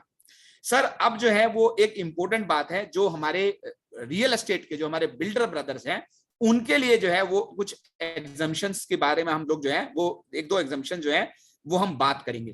पहली बात है पीएलसी चार्जेस। तो क्या होता है सर कि अगर मान लीजिए मैंने सपोज कीजिए लीज होल्ड प्रॉपर्टी है, और वो मैंने lease hold property, Rajesh ji, एक लैंड का टुकड़ा मैंने एक लिया और उसमें मैंने कहा मुझे कॉर्नर का प्लॉट चाहिए, तो नॉर्मल रेट है 30,000 रुपए का लीज होल्ड के हिसाब से, मुझे 30,000 रुपए का एक प्लॉट का टुकड़ा मिला, और उन्होंने बोला, मेरे को बिल्डर ने बोला कि अगर आपको कॉर्नर का चाहिए तो आपको ये 30,000 की जगह 35,000 रुपए स्क्वायर यार्ड के हिसाब से आपको इसका रेट देना होगा। 5,000 रुपए स्क्वायर यार्ड जो है वो पीएलसी है, प्राइम लोकेशन चार्जेस है। तो उस पीएलसी के ऊपर जीएसटी कैसे लगेगा, कितना जीएसटी लगेगा, लैंड की वैल्यू पे लगेगा या नहीं लगेगा, ये तो हम बात करते हैं, पहले पीएलसी के ऊपर बात करते हैं। तो उन्होंने बोला कि पीएलसी के जो चार्जेस हैं वो सेम रहेंगे जो हमारे मेन प्रोडक्ट के चार्जेस हैं। तो अगर मान लीजिए फ्लैट है, तो अगर फ्लैट के ऊपर अफोर्डेबल हाउसिंग है उसमें 1% का रेट है, तो पीएलसी के ऊपर भी 1% का रेट लगेगा। और अगर मान लीजिए प्लॉट की अगर बात करें, तो प्लॉट के ऊपर अगर जीएसटी एप्लीकेबल नहीं है तो पीएलसी पे भी जीएसटी एप्लीकेबल नहीं होगा। तो इस तरीके से जो हमारे बिल्डर भाई जो प्लॉटिंग में डील करते हैं या long term lease of land के अंदर डील करते हैं, उनके लिए बताया गया कि पीएलसी के ऊपर भी आपका जो है वो सेम ट्रीटमेंट होगा जो हमारा लैंड का ट्रीटमेंट है। इसी तरीके से राजेश जी मैं बताना चाहूंगा कि taxability on the sale of land. आपको पता है कि अब क्या होता है कि बिल्डर जो है वो एक प्लॉट खरीदते हैं, बड़ा प्लॉट खरीदते हैं, और उसके बाद उसमें ड्रेनेज सिस्टम बना देते हैं, लैंड लेवलिंग कर देते हैं, और उसके बाद वो प्लॉट काट काट के जो है वो बेचते हैं। तो लोगों के मन में कंफ्यूजन था कि भाई प्लॉट के ऊपर तो ठीक है जीएसटी नहीं लगेगा क्योंकि इमूवेबल प्रॉपर्टी है, पर जो ये ड्रेनेज बनाया, जो मैंने लेवलिंग कर दी, जो मैंने ये फैसिलिटीज दे दी, क्या इसके ऊपर जीएसटी लगेगा? तो कुछ लोगों की राय थी कि खाली ड्रेनेज वाले पोर्शन पे जीएसटी लगा दो। कुछ लोगों का था नहीं भाई साहब ये तो आपने सर्विस दे दी तो इसके पूरी वैल्यू पे लगेगा। हम लोगों ने हमेशा ये ओपिनियन दी कि अब क्योंकि सेल ऑफ लैंड जो है वो मेरी मेन प्रीडोमिनेंट सर्विस है, और ये ड्रेनेज और ये तो अल्टीमेटली मैं बेचूंगा कैसे लैंड जब तक 1 मिनट के लिए ये नहीं होगी। तो ये बात को जो है वो जीएसटी काउंसिल ने एंडोर्स किया और उन्होंने बोला कि जो सेल ऑफ लैंड है after levelling, laying down of drainage etcetera, वो सेल ऑफ लैंड के पार्ट में ही आती है और उसके ऊपर जीएसटी एप्लीकेबल नहीं होगा। तो अगर आप ड्रेनेज करके, लेवलिंग करके अगर आप प्लॉट सेल करते हैं तो उसके ऊपर देवेश जी जीएसटी नहीं लगेगा। ये हमारे को जो है वो जीएसटी काउंसिल ने एक्सप्लेन किया। सर इसके अलावा जो है वो कुछ और चेंजेस हैं, जैसे गेस्ट एंकर। तो अगर आप गेस्ट एंकर की तरह, जगजीत जी आप तो टीवी पे बहुत आते रहते हैं, तो आपने मान लीजिए एग्जांपल की बात है गेस्ट एंकर के रूप में आए और आपको 5,000 रुपए का ऑनोरेरियम मिला, तो उसके ऊपर जो है वो जीएसटी एप्लीकेबल होगा। ये उन्होंने हमारे को एक्सप्लेन किया। इसी तरीके से टोल टैक्स, जैसे मैंने लैंड के बारे में बात करी, तो अब क्या हुआ जी, टोल टैक्स की बात करते हैं तो टोल टैक्स तो 45 रुपए है, लेकिन अगर आप फास्टैग लगाते हैं तो उस पर एक सर्विस चार्ज लगता है। तो उस सर्विस चार्ज के ऊपर जो है वो जीएसटी लगेगा या नहीं लगेगा? तो गवर्नमेंट ने एक्सप्लेन किया कि नहीं साहब, जो टोल टैक्स है वही 1 मिनट के लिए उसका जो सर्विस चार्ज का पोर्शन है, तो 45 + 1 या 45 - 1 जो भी है, हमें कुछ मतलब नहीं है, ये टोल टैक्स ही है और इसका जो ट्रीटमेंट होगा वही होगा जो टोल टैक्स का ट्रीटमेंट है। मतलब जो है वो 1 मिनट के लिए जो है वो जीएसटी उसके ऊपर एप्लीकेबल नहीं होगा। तो टोल टैक्स पे भी नहीं है, तो फास्टैग वाला जो उसका वो है वो उसका सेम ही ट्रीटमेंट रहेगा जो अपने आप में जो है वो टोल टैक्स को लेके उसका ट्रीटमेंट है। सर इसके बाद जो है वो एक टूर ऑपरेटर की बात होती है कि टूर ऑपरेटर कई बार क्या करते हैं कि एक फॉरेन रेजिडेंट आया, उसने पार्शली कुछ टूर किया इंडिया में और पार्शली किया लेट अस से नेपाल में, तो उन्होंने बोला कि भाई आपको जो है वो पोर्शनल जो नेपाल वाला पोर्शन है उस पर जीएसटी नहीं लगेगा, क्योंकि वो फॉरेन टूरिस्ट है, नेपाल में जा रहा है, तो प्लेस ऑफ सप्लाई उसका नेपाल हो गया, सर्विस रिसिपिएंट भी जो है वो बाहर का है, तो इसलिए दोनों ही केस के अंदर जो है वो जीएसटी नहीं लगेगा। और जो इंडिया वाला पोर्शन है उस पर लगेगा क्योंकि प्लेस ऑफ सप्लाई इंडिया हो गया। लेकिन उन्होंने बोला कि ये पोर्शन जो है 50% से ज्यादा मेरे अगेंस्ट में नहीं होना चाहिए। मतलब ये नहीं होना चाहिए कि आप बोले 90% नेपाल का है जी और 10% मेरा है। तो आप प्रोपोर्शनेट करें, लेकिन 50% से अगर ऊपर होगा तो मैं एक्सेप्ट नहीं करूंगा। सर इसके बाद जो है वो अगली जो इंपॉर्टेंट बात है वो है हमारी, अब तो मैं ये 2 कवर कर चुका राजेश जी, मैं जस्ट आपको बताना चाहूंगा कि मैंने रेट वाले पोर्शन को कंप्लीट कर दिया है, जहां पर रेट में चेंज आया था गुड्स के या सर्विस के या इन्वर्टेड ड्यूटी स्ट्रक्चर के, या फिर 1 मिनट के लिए क्लैरिफिकेशन चाहिए थी, कंफ्यूजन था कि कितना रेट लगेगा कितना रेट नहीं लगेगा। तो उन सारी बातों को मैंने जो है वो करीबन 28 मिनट के समय में जो है वो मैंने इन दोनों पोर्शन को कंप्लीट कर दिया, ए और बी को। अब हम चल रहे हैं सी पोर्शन में, जो हमारा रिफंड से रिलेटेड पोर्शन है। अब साहब क्या होता था कि पहले मैं आपको बताना चाहूंगा कि एक एम्बार्गो है, क्या कि अगर आपने इन्वर्टेड ड्यूटी स्ट्रक्चर में आप रिफंड लेते हैं, मतलब आउटपुट लो रेट पे है, इनपुट जो है वो हाई रेट पे है, तो उस केस में आपको रिफंड मिलता है। उन्होंने बोला भाई मैं एडिबल ऑयल में और कोल में मैं दूंगा ही नहीं, तो आपका चाहे वो इन्वर्टेड ड्यूटी ऊपर बनता है नीचे बनता है मुझे नहीं मतलब है, आपका इन्वर्टेड ड्यूटी स्ट्रक्चर में रिफंड बनता भी है तो भी मैं आपको नहीं दूंगा एडिबल ऑयल्स और कोल में। तो ये मैंने मना कर दिया, मतलब मना कर दिया कि इस पे नहीं मिलेगा। क्या रेट है क्या फार्मूला है, इन सब बातों की बात ही नहीं हो रही है। अब जो है वो इंटरेस्टिंग एंड वेलकम चेंज है, जो हम सब लोगों को 1 मिनट के लिए, जो भी हमारे केस में क्लाइंट्स हैं जो इन्वर्टेड ड्यूटी में है, तो मान लीजिए आपका एक क्लाइंट है जिसके पास, ध्यान से मेरी बात को सुनिएगा, कि एक क्लाइंट है जिसके पास जो है वो आउटपुट के ऊपर 5% टैक्स लगना है, इनपुट जो है वो 1 मिनट के लिए 18% वाली है, कुछ सर्विसेज भी ली 18% वाली। तो क्या होता था सर, आज तक जो है वो मुझे रिफंड जो मिलता था इन्वर्टेड ड्यूटी स्ट्रक्चर में वो केवल गुड्स के लिए मिलता था। तो मान लीजिए सपोज कीजिए मैंने गुड्स का 18% में परचेज किया, आउटपुट में मैंने 5% दिया, तो मुझे जो है वो केवल और केवल रिफंड जो है वो इनपुट, जो GST paid on the input, मतलब GST paid on the raw material, उसके ऊपर मुझे रिफंड मिलता था। लेकिन जो सर्विसेज पोर्शन के ऊपर मैंने जीएसटी पे किया उसका मुझे जो है वो रिफंड नहीं मिलता था इन्वर्टेड ड्यूटी स्ट्रक्चर में। लेकिन अब एक बड़ा वेलकम चेंज है और उसके तहत जो है वो 14/2022 एक नोटिफिकेशन इशू कर दी गई है, और उस नोटिफिकेशन के तहत जो है वो ये बता दिया गया है कि उस केस में इसका जो है वो अपने आप में रिफंड जो है वो अवेलेबल होगा। तो दोस्तों एक बार के लिए, एक जैसा मैंने बोला राजेश भाई साहब को कि हम एग्जाम्पल के साथ काम करेंगे, तो यहाँ पर जो है वो मैं एक एग्जाम्पल लेके आया हूँ आप लोगों की हेल्प करने के लिए, कि 1 मिनट के लिए हम लोग जो है वो चीजों को समझें। तो जरा देखिए इस एग्जाम्पल के अंदर कि एक व्यक्ति है जो एबीसी, जिसके पास जो है वो इन्वर्टेड ड्यूटी स्ट्रक्चर वाला, तो मतलब उसके पास 30 लाख रुपए का ऐसा सप्लाई है जो इन्वर्टेड ड्यूटी स्ट्रक्चर में आती है, पहले भी और आज भी, दोनों में कोई चेंज नहीं है। उसकी कुछ और भी सप्लाई है जो इन्वर्टेड ड्यूटी स्ट्रक्चर में नहीं आती है, ठीक है जगजीत जी। तो उसकी नॉर्मल सप्लाई है, 18 वाला परचेज 18 वाला सेल है। तो ये 2 तरह की उसकी जो है वो 1 मिनट के लिए वो आइटम्स के अंदर जो है वो डील करता है। उसके पास जो है वो आउटपुट लायबिलिटी जो है इन्वर्टेड ड्यूटी स्ट्रक्चर वाली जो है वो 1.5 लाख की, मतलब 5% का जीएसटी है, 30 लाख पे 5% के हिसाब से हम बात करें तो 1,50,000 की आउटपुट लायबिलिटी है पहले भी और आगे वाले, मतलब ये पहले भी ऐसे ही था और आगे भी उसकी लायबिलिटी इतनी है। उसके बाद जो इनपुट क्रेडिट था आईटीसी का, गुड्स का, वो 4 लाख रुपए का था, और सर्विसेज का जो था वो 75,000 रुपीज का था। तो अभी जो है वो उसकी टोटल एडजस्टेड टोटल टर्नओवर कितनी हो गई जी, उसकी एडजस्टेड टोटल टर्नओवर हो गई 40 lakh. 30 lakh plus 10 lakh, 30 lakh inverted duty structure वाली और 10 लाख की नॉर्मल, तो 40 लाख की उसकी टोटल टर्नओवर है। अब जो है वो हमारे सामने क्वेश्चन आता था कि इसको कितना रिफंड मिलेगा। तो एक वेलकम चेंज है कि अगर हम पुराने स्कीम में जाएं और अगर हम लोग जो है वो 4 लाख को मल्टीप्लाई करें आपकी inverted duty turnover divided by adjusted total turnover multiply by the output liability of the inverted rate structure, तो उसको जो है वो 1.5 लाख रुपए का जो है वो रिफंड जो है वो अवेलेबल था। अगर आप कैलकुलेशन देखना चाहें तो 4 लाख मल्टीप्लाई बाय ये करके मैंने आपके सामने रखी, उसको जो रिफंड अवेलेबल था वो 1,50,000 का अवेलेबल था। लेकिन क्योंकि अब सर्विसेज का 75,000 रुपए का जो रिफंड था वो भी उसका अवेलेबल है, उसको उस रिफंड को भी वो कैलकुलेट कर सकता है। तो उसको कैलकुलेट करने के लिए हम लोगों ने जो आपके सामने कैलकुलेशन करी उसके हिसाब से उसको नया जो रिफंड अमाउंट होगा वो 1,73,684 रुपए का जो है वो उसको रिफंड के लिए वो एलिजिबल हो जाएगा।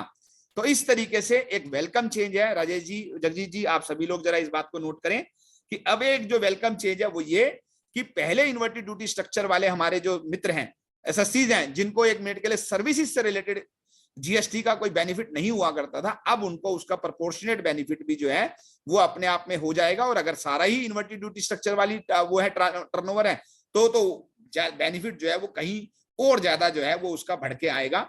तो इस तरीके से इन्वर्टेड ड्यूटी स्ट्रक्चर के अंदर जो चेंज है वो बड़े सिंपल शब्दों में बताना चाहूं, जैसा कि राजेश जैन जी ने कहा कि सिंपल शब्दों में बताएं, तो वो सिंपल शब्दों में यह है कि सर्विसेज पोर्शन को भी, जो सर्विस पे जीएसटी पे किया, उसको भी फार्मूले में फिट कर दिया जाएगा और उसकी वजह से आपका जो रिफंड का अमाउंट है वो बढ़ जाएगा।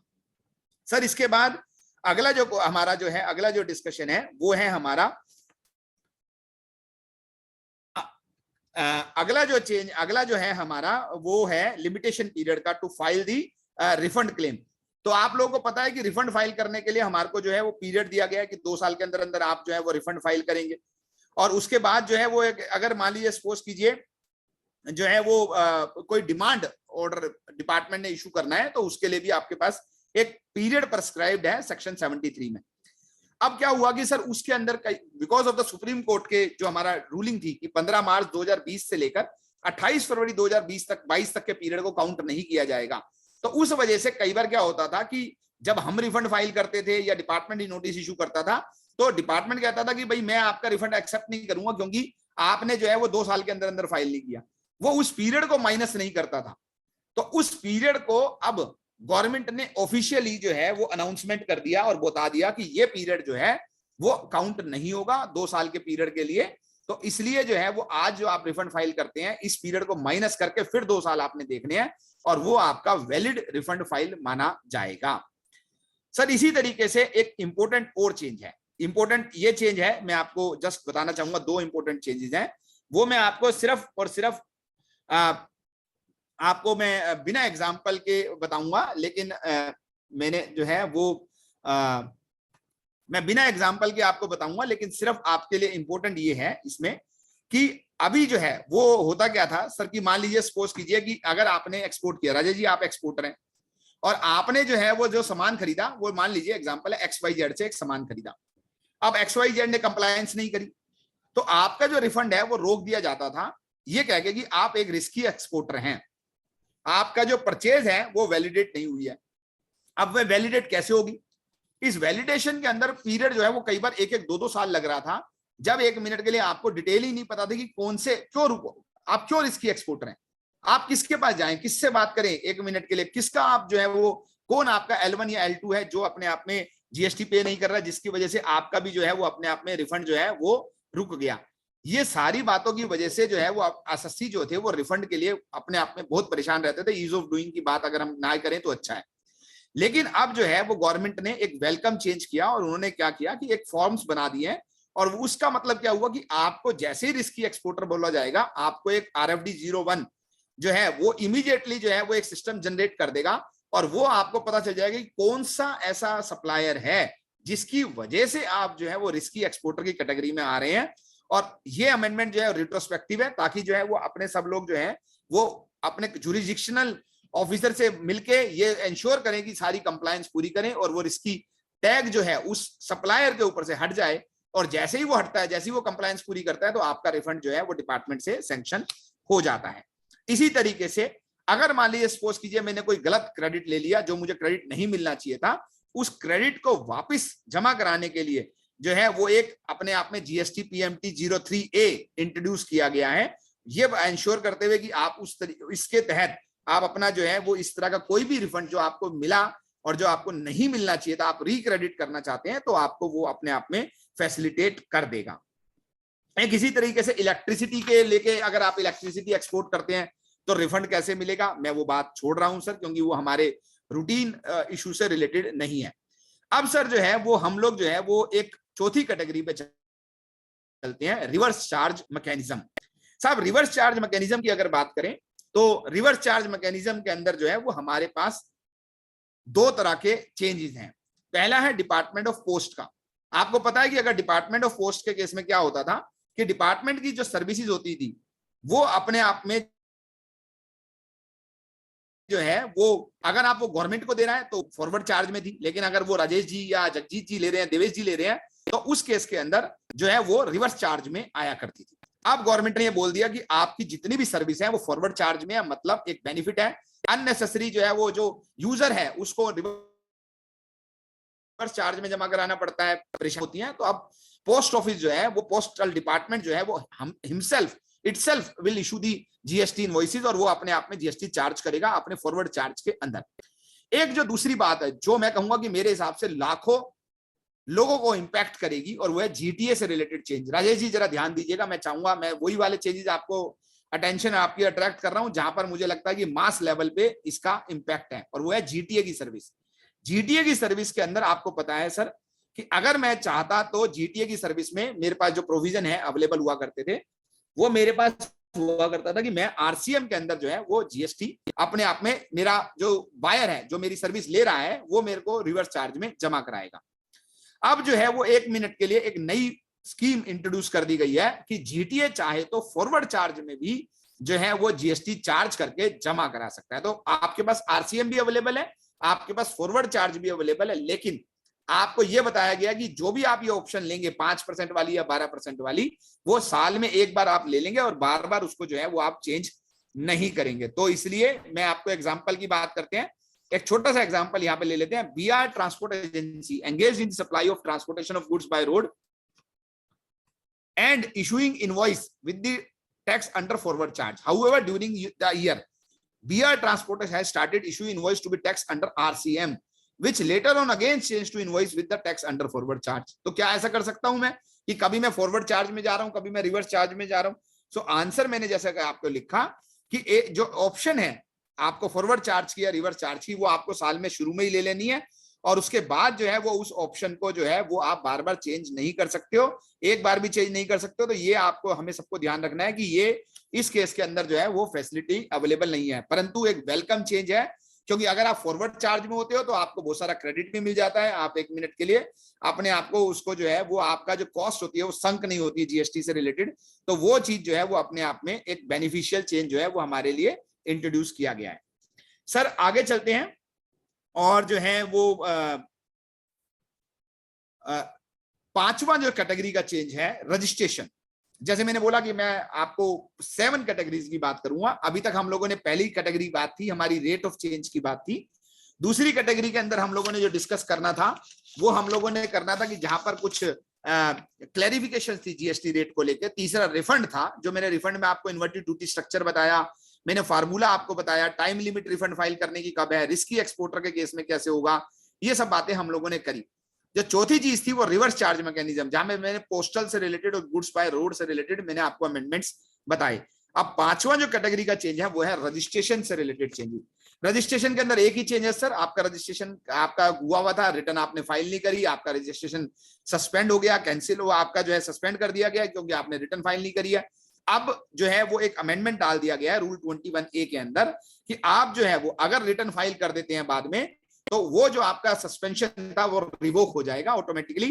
तो आपका ऑटोमेटिक रिवोकेशन का जो प्रोविजन है वो इंसर्ट कर दिया गया है। तो जैसी रिटर्न फाइल होंगी 14/2022 ने बोला कि आपका अमेंडमेंट जो है वो सस्पेंशन जो है वो आपका रिवोक हो जाएगा। अब जो है वो छठे चेंज में चलते हैं, और वो है input tax credit. Sir input tax credit में जैसा आपको पता है कि मैं कहीं ना कहीं पर ये मेरा एक बड़ा फेवरेट टॉपिक है, और मैं इसके ऊपर शायद नाना करते हुए भी आज तक मैं 200 से ज्यादा प्रोग्राम जो है वो इनपुट टैक्स क्रेडिट पे एड्रेस कर चुका। तो इसी के तहत मैं आपको कुछ अच्छे चेंजेस जो है वो इस कैटेगरी के अंदर भी बताऊंगा। पहली बात जो इंपॉर्टेंट बात है, जरा आप पहले सुन लीजिए, फिर उसके बाद हम एग्जाम्पल के ऊपर जाएंगे। पहले मैं बता देता हूं आपको कि सर हमारा जो है वो इनपुट टैक्स क्रेडिट के अंदर जो है वो जो चेंज है वो था हमारा टैक्सेबल और एग्जम्प्टेड का रेशो। तो क्या हुआ राजेश जी कि मैंने जो है वो लेट अस से मैंने कुछ सर्विसेज एक्सपोर्ट्स करी, और सर्विसेज एक्सपोर्ट करने के बदले में मुझे सर्विस एक्सपोर्ट स्कीम के तहत मुझे कुछ स्क्रिप्ट्स मिली। तो मान लीजिए मेरी टर्नओवर थी, मैंने 100 करोड़ का एक्सपोर्ट किया, मुझे 5 करोड़ रुपए की स्क्रिप्ट्स मिली, और वो जो स्क्रिप्ट्स है मैंने मार्केट में बेच दी। अब जो है वो क्योंकि ट्रेडेबल है, अब जब अगर वो 5 करोड़ की स्क्रिप्ट्स बेची तो डिपार्टमेंट में एक व्यू निकल के आया, या कुछ लोगों का एक व्यू निकल के आया, कुछ ऑथर्स का एक व्यू निकल के आया, और उन्होंने बोला कि इसके ऊपर तो जो है इसको ना एग्जम्प्ट माना जाएगा। अब अगर एग्जम्प्ट मान लोगे तो क्या होगा सर कि जैसे ही मैं उसके ऊपर जीएसटी की बात अगर मैं उनको सेल कर रहा हूं और वो उनको एग्जम्प्ट माना जाएगा, तो क्या होगा कि मेरा जो रिफंड है वो मेरा रिड्यूस हो जाएगा, वो जो मेरा क्रेडिट है वो रिवर्स हो जाएगा, रिड्यूस हो जाएगा, क्योंकि मेरी अब टर्नओवर हो गई 105 करोड़, 5 करोड़ एग्जम्प्टेड, 100 करोड़ टैक्सेबल। तो क्या होगा, मुझे रेशो क्रेडिट मिलेगा वो 100/105 के रेशो में मिलेगा। तो प्रैक्टिकली क्या हुआ, मुझे स्क्रिप्ट मिलने का फायदा क्या हुआ, जब मेरा रिफंड ही 1 मिनट के लिए 5% से रिवर्स कर दिया गया, तो एक तरफ मैंने सेल करा और एक तरफ मेरा 5% रिफंड रिजेक्ट हो गया, रिड्यूस हो गया या क्रेडिट रिड्यूस हो गया। तो इस बात को लेके जो है वो अपने आप में कहीं ना कहीं पर जो है वो एक ग्रीवेंस थी, और उस बात को डिपार्टमेंट ने 14/2022 नोटिफिकेशन में बहुत अच्छे से हैंडल किया और बताया कि ये स्क्रिप्ट्स जो हैं ये अपने आप में सेल करने पे ये एग्जम्प्टेड की डेफिनेशन में नहीं आएगी। पर जो इंपॉर्टेंट बात है सब लोगों के लिए नोट करने वाली, ये इलस्ट्रेशन, क्योंकि इस इलस्ट्रेशन में एक बड़ी यूनिक बात है, वो ये कि ये जो स्क्रिप्ट्स हैं ये टोटल टर्नओवर में तो जुड़ेंगी लेकिन एग्जम्प्टेड में नहीं जुड़ेंगी। तो क्या होगा, रेशो आपका ऊपर चला जाएगा। जरा ध्यान से देखिए, अब मेरी टर्नओवर है 2 लाख की एग्जम्प्टेड है, 8 लाख की टर्नओवर मेरी टैक्सेबल है, मेरे 5 लाख रुपए की ड्यूटी स्क्रिप्ट्स जो है वो मैंने बेची, और मैंने जो है वो 5 लाख रुपए की गुड्स जो है वो मेरी टैक्सेबल थी, वो भी मैंने बेची। तो उस केस में मेरी टोटल टर्नओवर है 20 लाख। लेकिन अगर मैं सपोज कीजिए कि मैं स्क्रिप्ट्स को मैं एग्जम्प्टेड मानता, तो राजेश जी क्या होता, मेरी 2 लाख की एग्जम्प्टेड हो जाती सर्विस, 5 लाख की मेरी ड्यूटी स्क्रिप्ट एग्जम्प्टेड हो जाती, तो मेरी टोटल एग्जम्प्टेड टर्नओवर हो जाती 7 लाख। तो मुझे क्रेडिट कितना रिवर्स करना पड़ता, 35% रिवर्स करना पड़ता। 20 लाख, 7 लाख डिवाइडेड बाय 20 लाख। लेकिन अगर मैं स्क्रिप्ट्स को एग्जम्प्टेड नहीं मानता हूं, मैं टोटल टर्नओवर में इंक्लूड करूंगा, तो क्या होगा सर, मेरी एग्जम्प्टेड रेशो हो गई 2/20, मतलब मुझे केवल 10% क्रेडिट का रिवर्सल करना है। तो ये अपने आप में एक बहुत बड़ा वेलकम चेंज है उन लोगों के लिए जिनके लिए कहीं ना कहीं पर प्रॉफिट मार्जिन इतने नहीं है कि वो अपने आप में स्क्रिप्ट्स को टैक्सेबल माने या 1 मिनट के लिए एग्जम्प्टेड मानते हुए क्रेडिट को रिवर्स करें। सर इसके बाद जो है वो अगला चेंज हम डिस्कस करते हैं, और वो चेंज भी जो है वो आपका इनपुट क्रेडिट से रिलेटेड है। लेकिन उससे पहले मैं आपको एक और बात बता दूं कि जो हमारे ई कॉमर्स ऑपरेटर्स हैं, जो ई कॉमर्स ऑपरेटर्स हैं उनके लिए जो है वो एक रजिस्ट्रेशन को लेकर, तो जो मेरे एसएससी ब्रदर्स हैं जो ई कॉमर्स ऑपरेटर के थ्रू डील करते हैं, उनके लिए एक बड़ा वेलकम चेंज आया। क्योंकि कई बार क्या होता है, आपकी छोटी सी टर्नओवर होती है, 5 लाख 7 लाख रुपए की टर्नओवर है, आप ई कॉमर्स ऑपरेटर के थ्रू डील कर रहे हैं, ई कॉमर्स ऑपरेटर के थ्रू सप्लाई कर रहे हैं, तो उसमें उनको रजिस्ट्रेशन लेना पड़ता था। लेकिन अब ये एक अमेंडमेंट आ गया कि अगर आपकी टर्नओवर जो है, नेशनल टर्नओवर आपकी अगर मान लीजिए थ्रेशोल्ड से कम है, तो से अगर 1 मिनट के लिए 40 लाख की टर्नओवर है तो आपकी टर्नओवर थ्रेशोल्ड से कम है, और दूसरी बात आपकी कोई भी इंटरस्टेट टैक्सेबल सप्लाई नहीं है, तो उस केस के अंदर, तो मान लीजिए आपने दिल्ली में भी रजिस्ट्रेशन ले लिया, दिल्ली में भी आपने जो है वो करते हैं, और बेंगलोर से बेंगलोर का काम करते हैं, आप जो है मुंबई से मुंबई का काम करते हैं, आपके 3 जगह पे ऑफिस होते हुए भी टोटल टर्नओवर 40 लाख से कम है, और आपने जो है वो मुंबई से सामान जो है वो गुजरात में सप्लाई नहीं किया।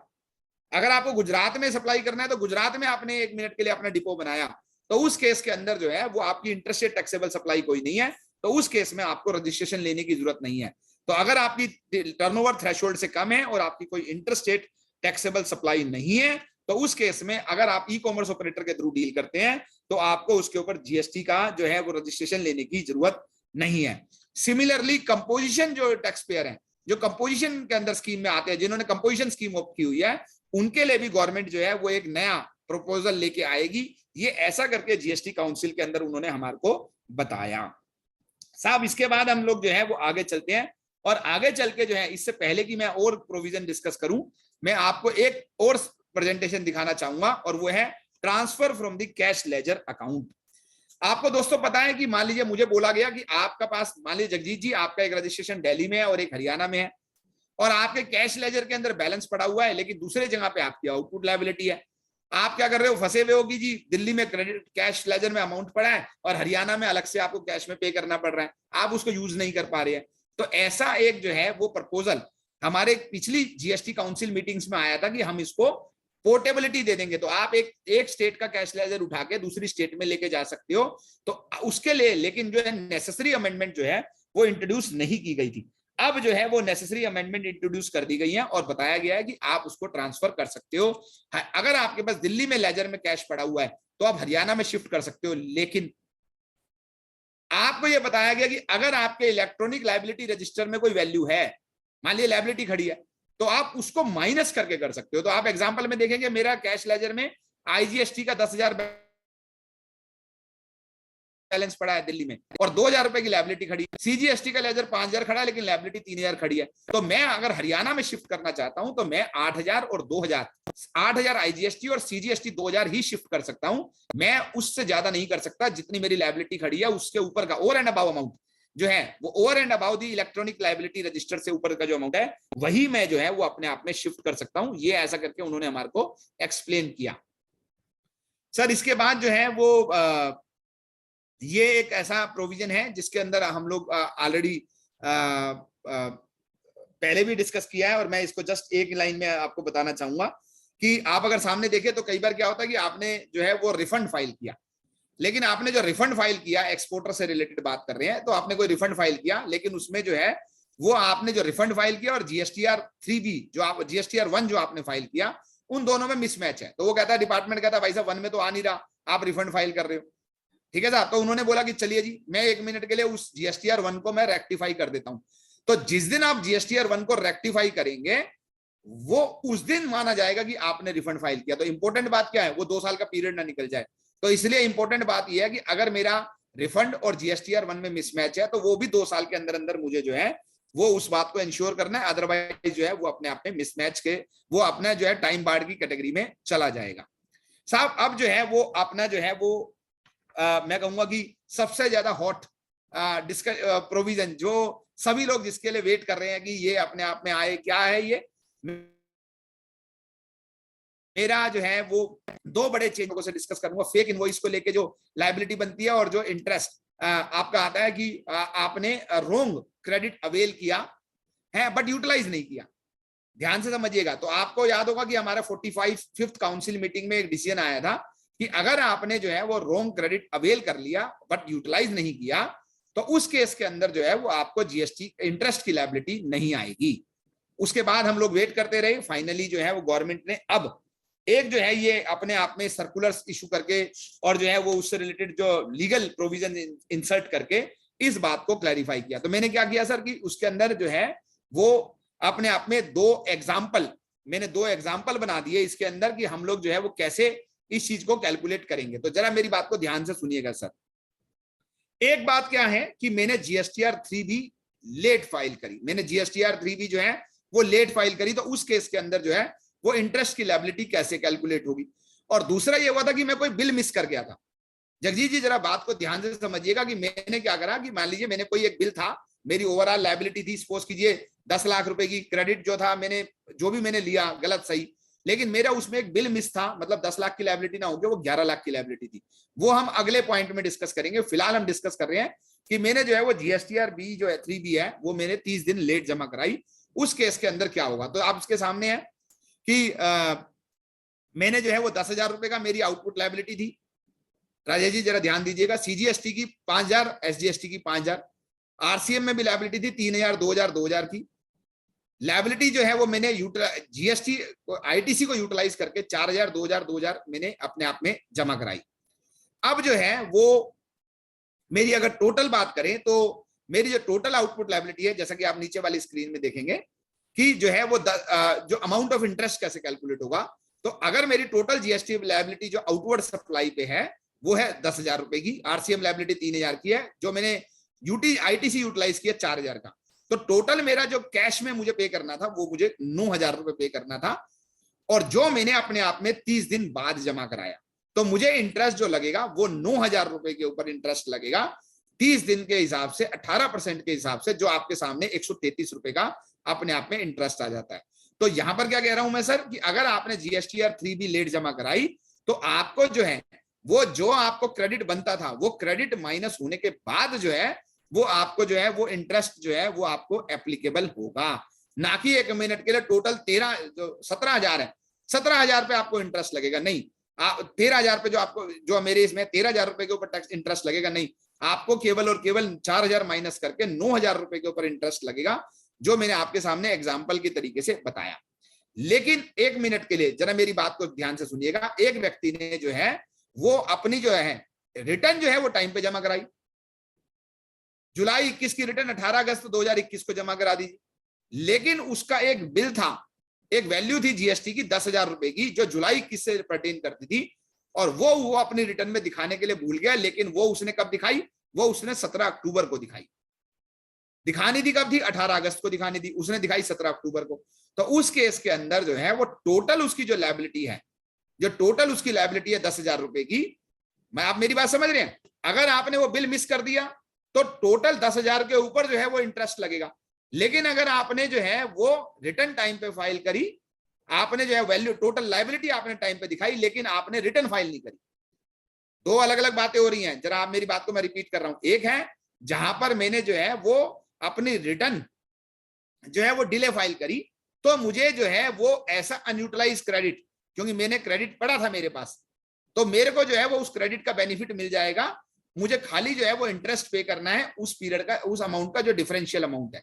लेकिन अगर मैंने रिटर्न टाइम पे फाइल करी, परंतु अगर मैंने जो है वो 1 मिनट के लिए कोई इनवॉइस मैं दिखाने से भूल गया, तो मुझे उसमें क्रेडिट पड़ा होते हुए भी, मान लीजिए उससे रिलेटेड मेरे पास क्रेडिट भी पड़ा है, लेकिन वो क्रेडिट पड़ा होते हुए भी वो मेरा अकाउंट फॉर नहीं होगा। मतलब मैंने अगर आउटपुट लायबिलिटी गलत दिखाई है, तो मुझे इंटरेस्ट जो है वो पूरी उस गलत अमाउंट पे, जो मैंने मिस कर दिया, उस पूरे अमाउंट पे इंटरेस्ट लगेगा, ना कि नेट ऑफ क्रेडिट।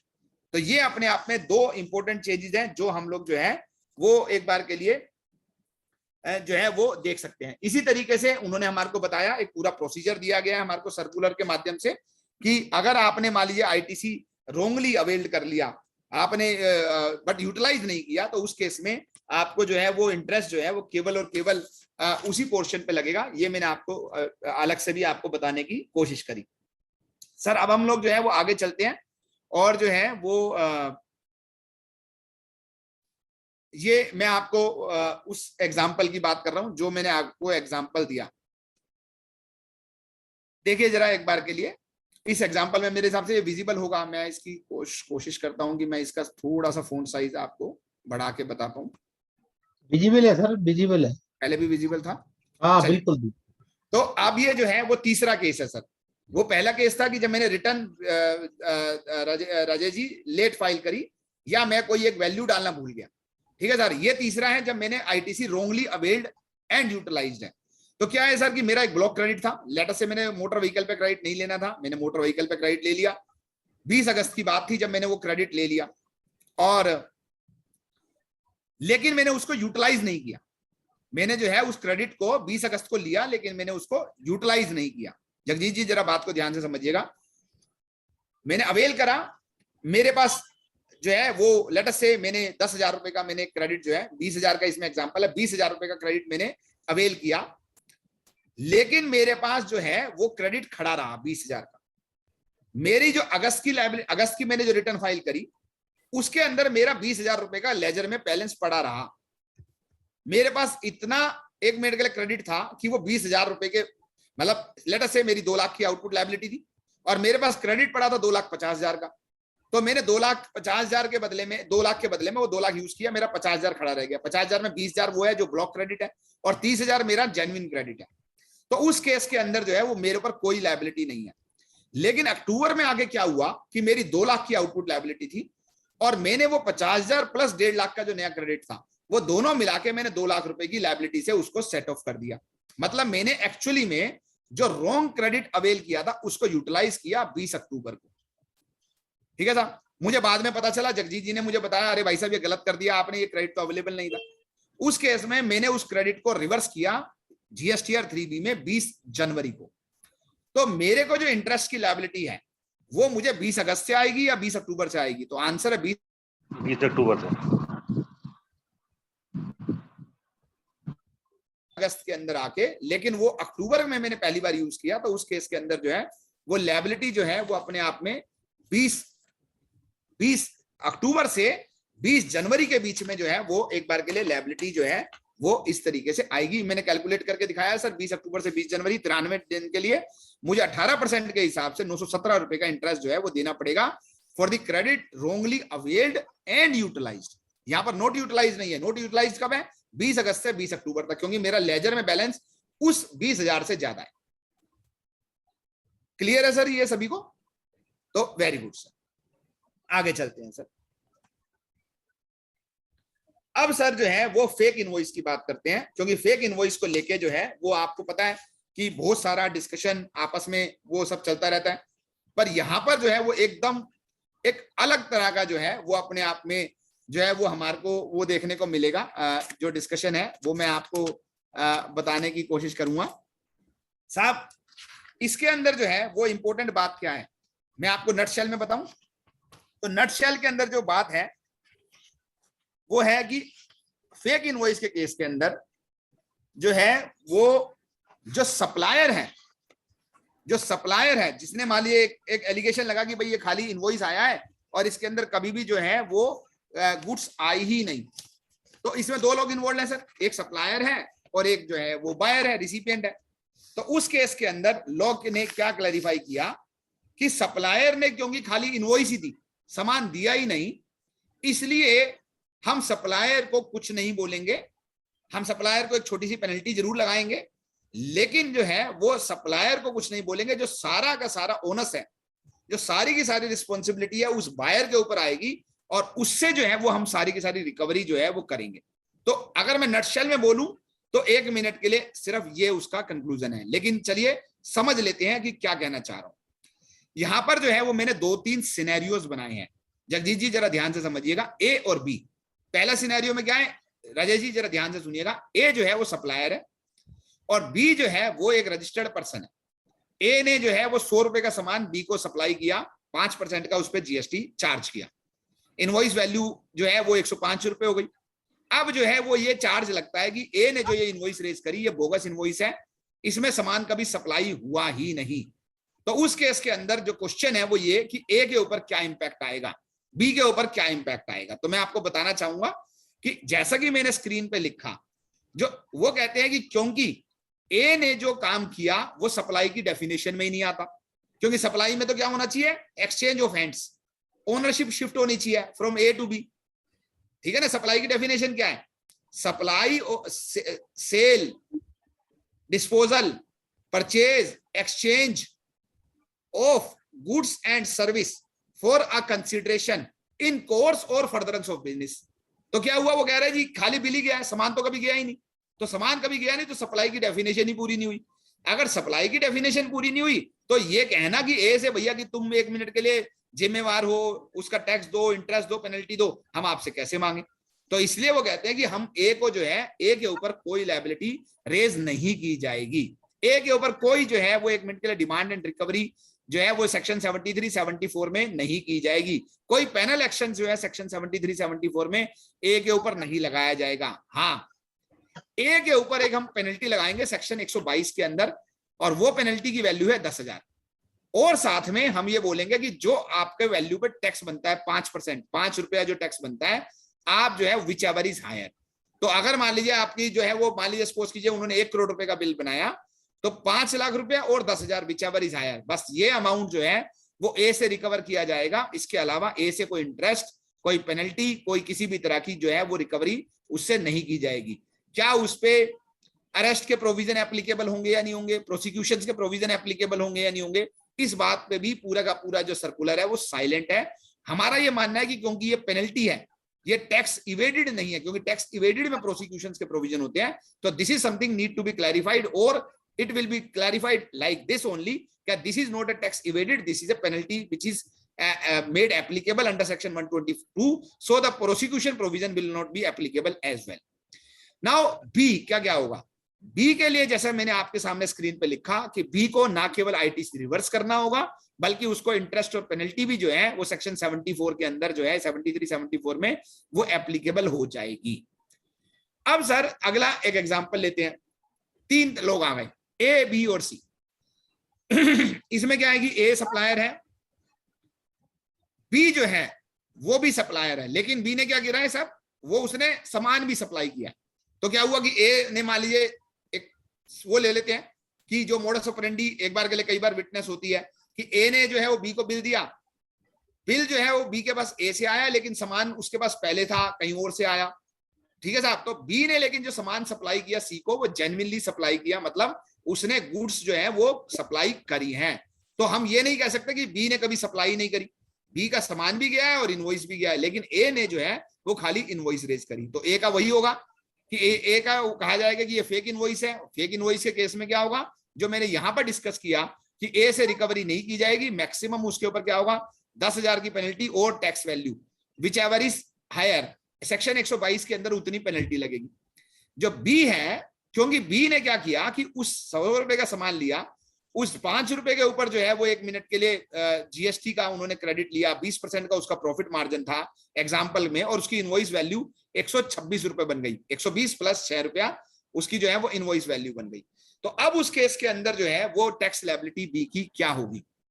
अब क्या होगा सर, आउटवर्ड टैक्स उसका 6 रुपए होगा 1 मिनट के लिए, नेट पेबल उसका 1 रुपया है वैसे देखा जाए तो।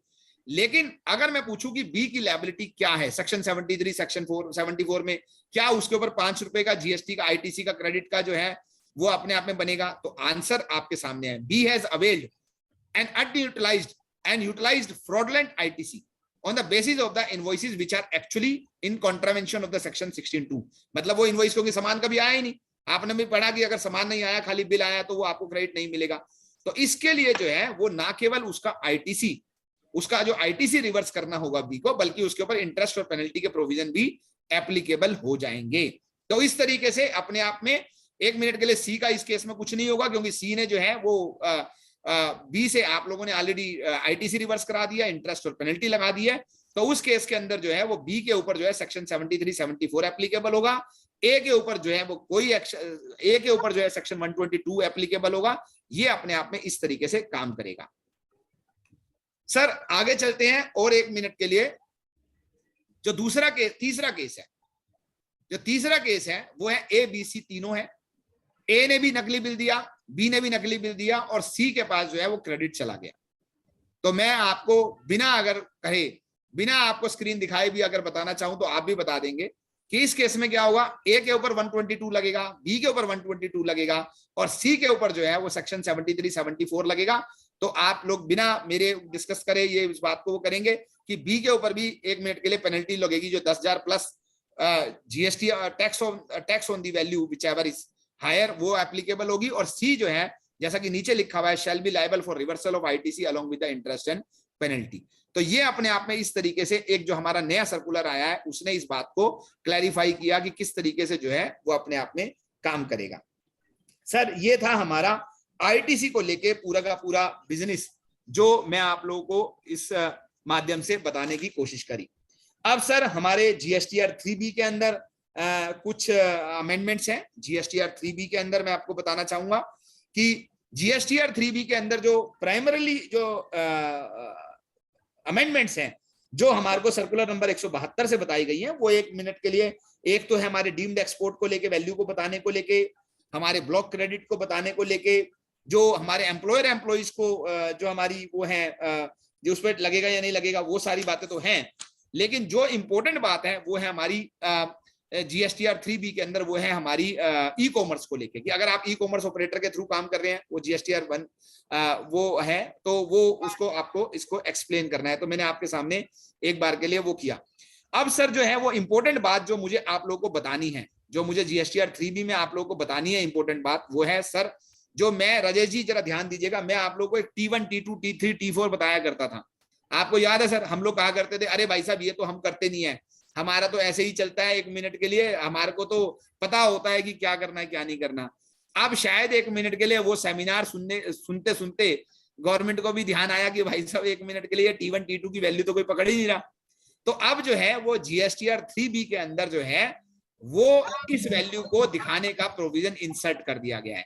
तो आप 1 मिनट के लिए देखेंगे तो मैंने येलो भी किया है कि आप जो रूल 42 और रूल 43 यानी कि वो T1 T2 T3 की वैल्यू जो है 17.5 क्या होता है, ब्लॉक क्रेडिट, ब्लॉक क्रेडिट मतलब T2 जो है आपका नॉन बिजनेस क्रेडिट, T1 आपका वो क्रेडिट जो 1 मिनट के लिए आपका जो आपका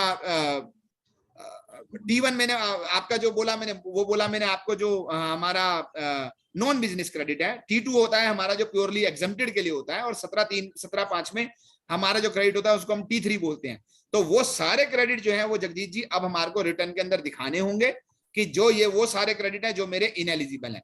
एक बात और ध्यान देने की बात है कि इसमें एक वर्ड है अदर, जरा इस बात को ध्यान दीजिएगा। ये अदर, आईटीसी रिवर्स में अदर, अदर का मतलब क्या है कि ये मेरा वो क्रेडिट नहीं है जो T1 T2 T3 T4 की वजह से आया, ये वो क्रेडिट है कि जिसमें मेरे 2A में रिफ्लेक्ट नहीं हो रहा, क्योंकि मैंने जो है वो शायद मेरे सप्लायर ने पेमेंट नहीं करी, ये मेरा क्रेडिट ब्लॉक क्रेडिट नहीं है, ये मेरा क्रेडिट मेरे को मिलेगा, लेकिन अभी नहीं मिल पा रहा क्योंकि मेरे सप्लायर ने इसका टैक्स पे शायद नहीं किया है या उसने रिटर्न फाइल नहीं करी है।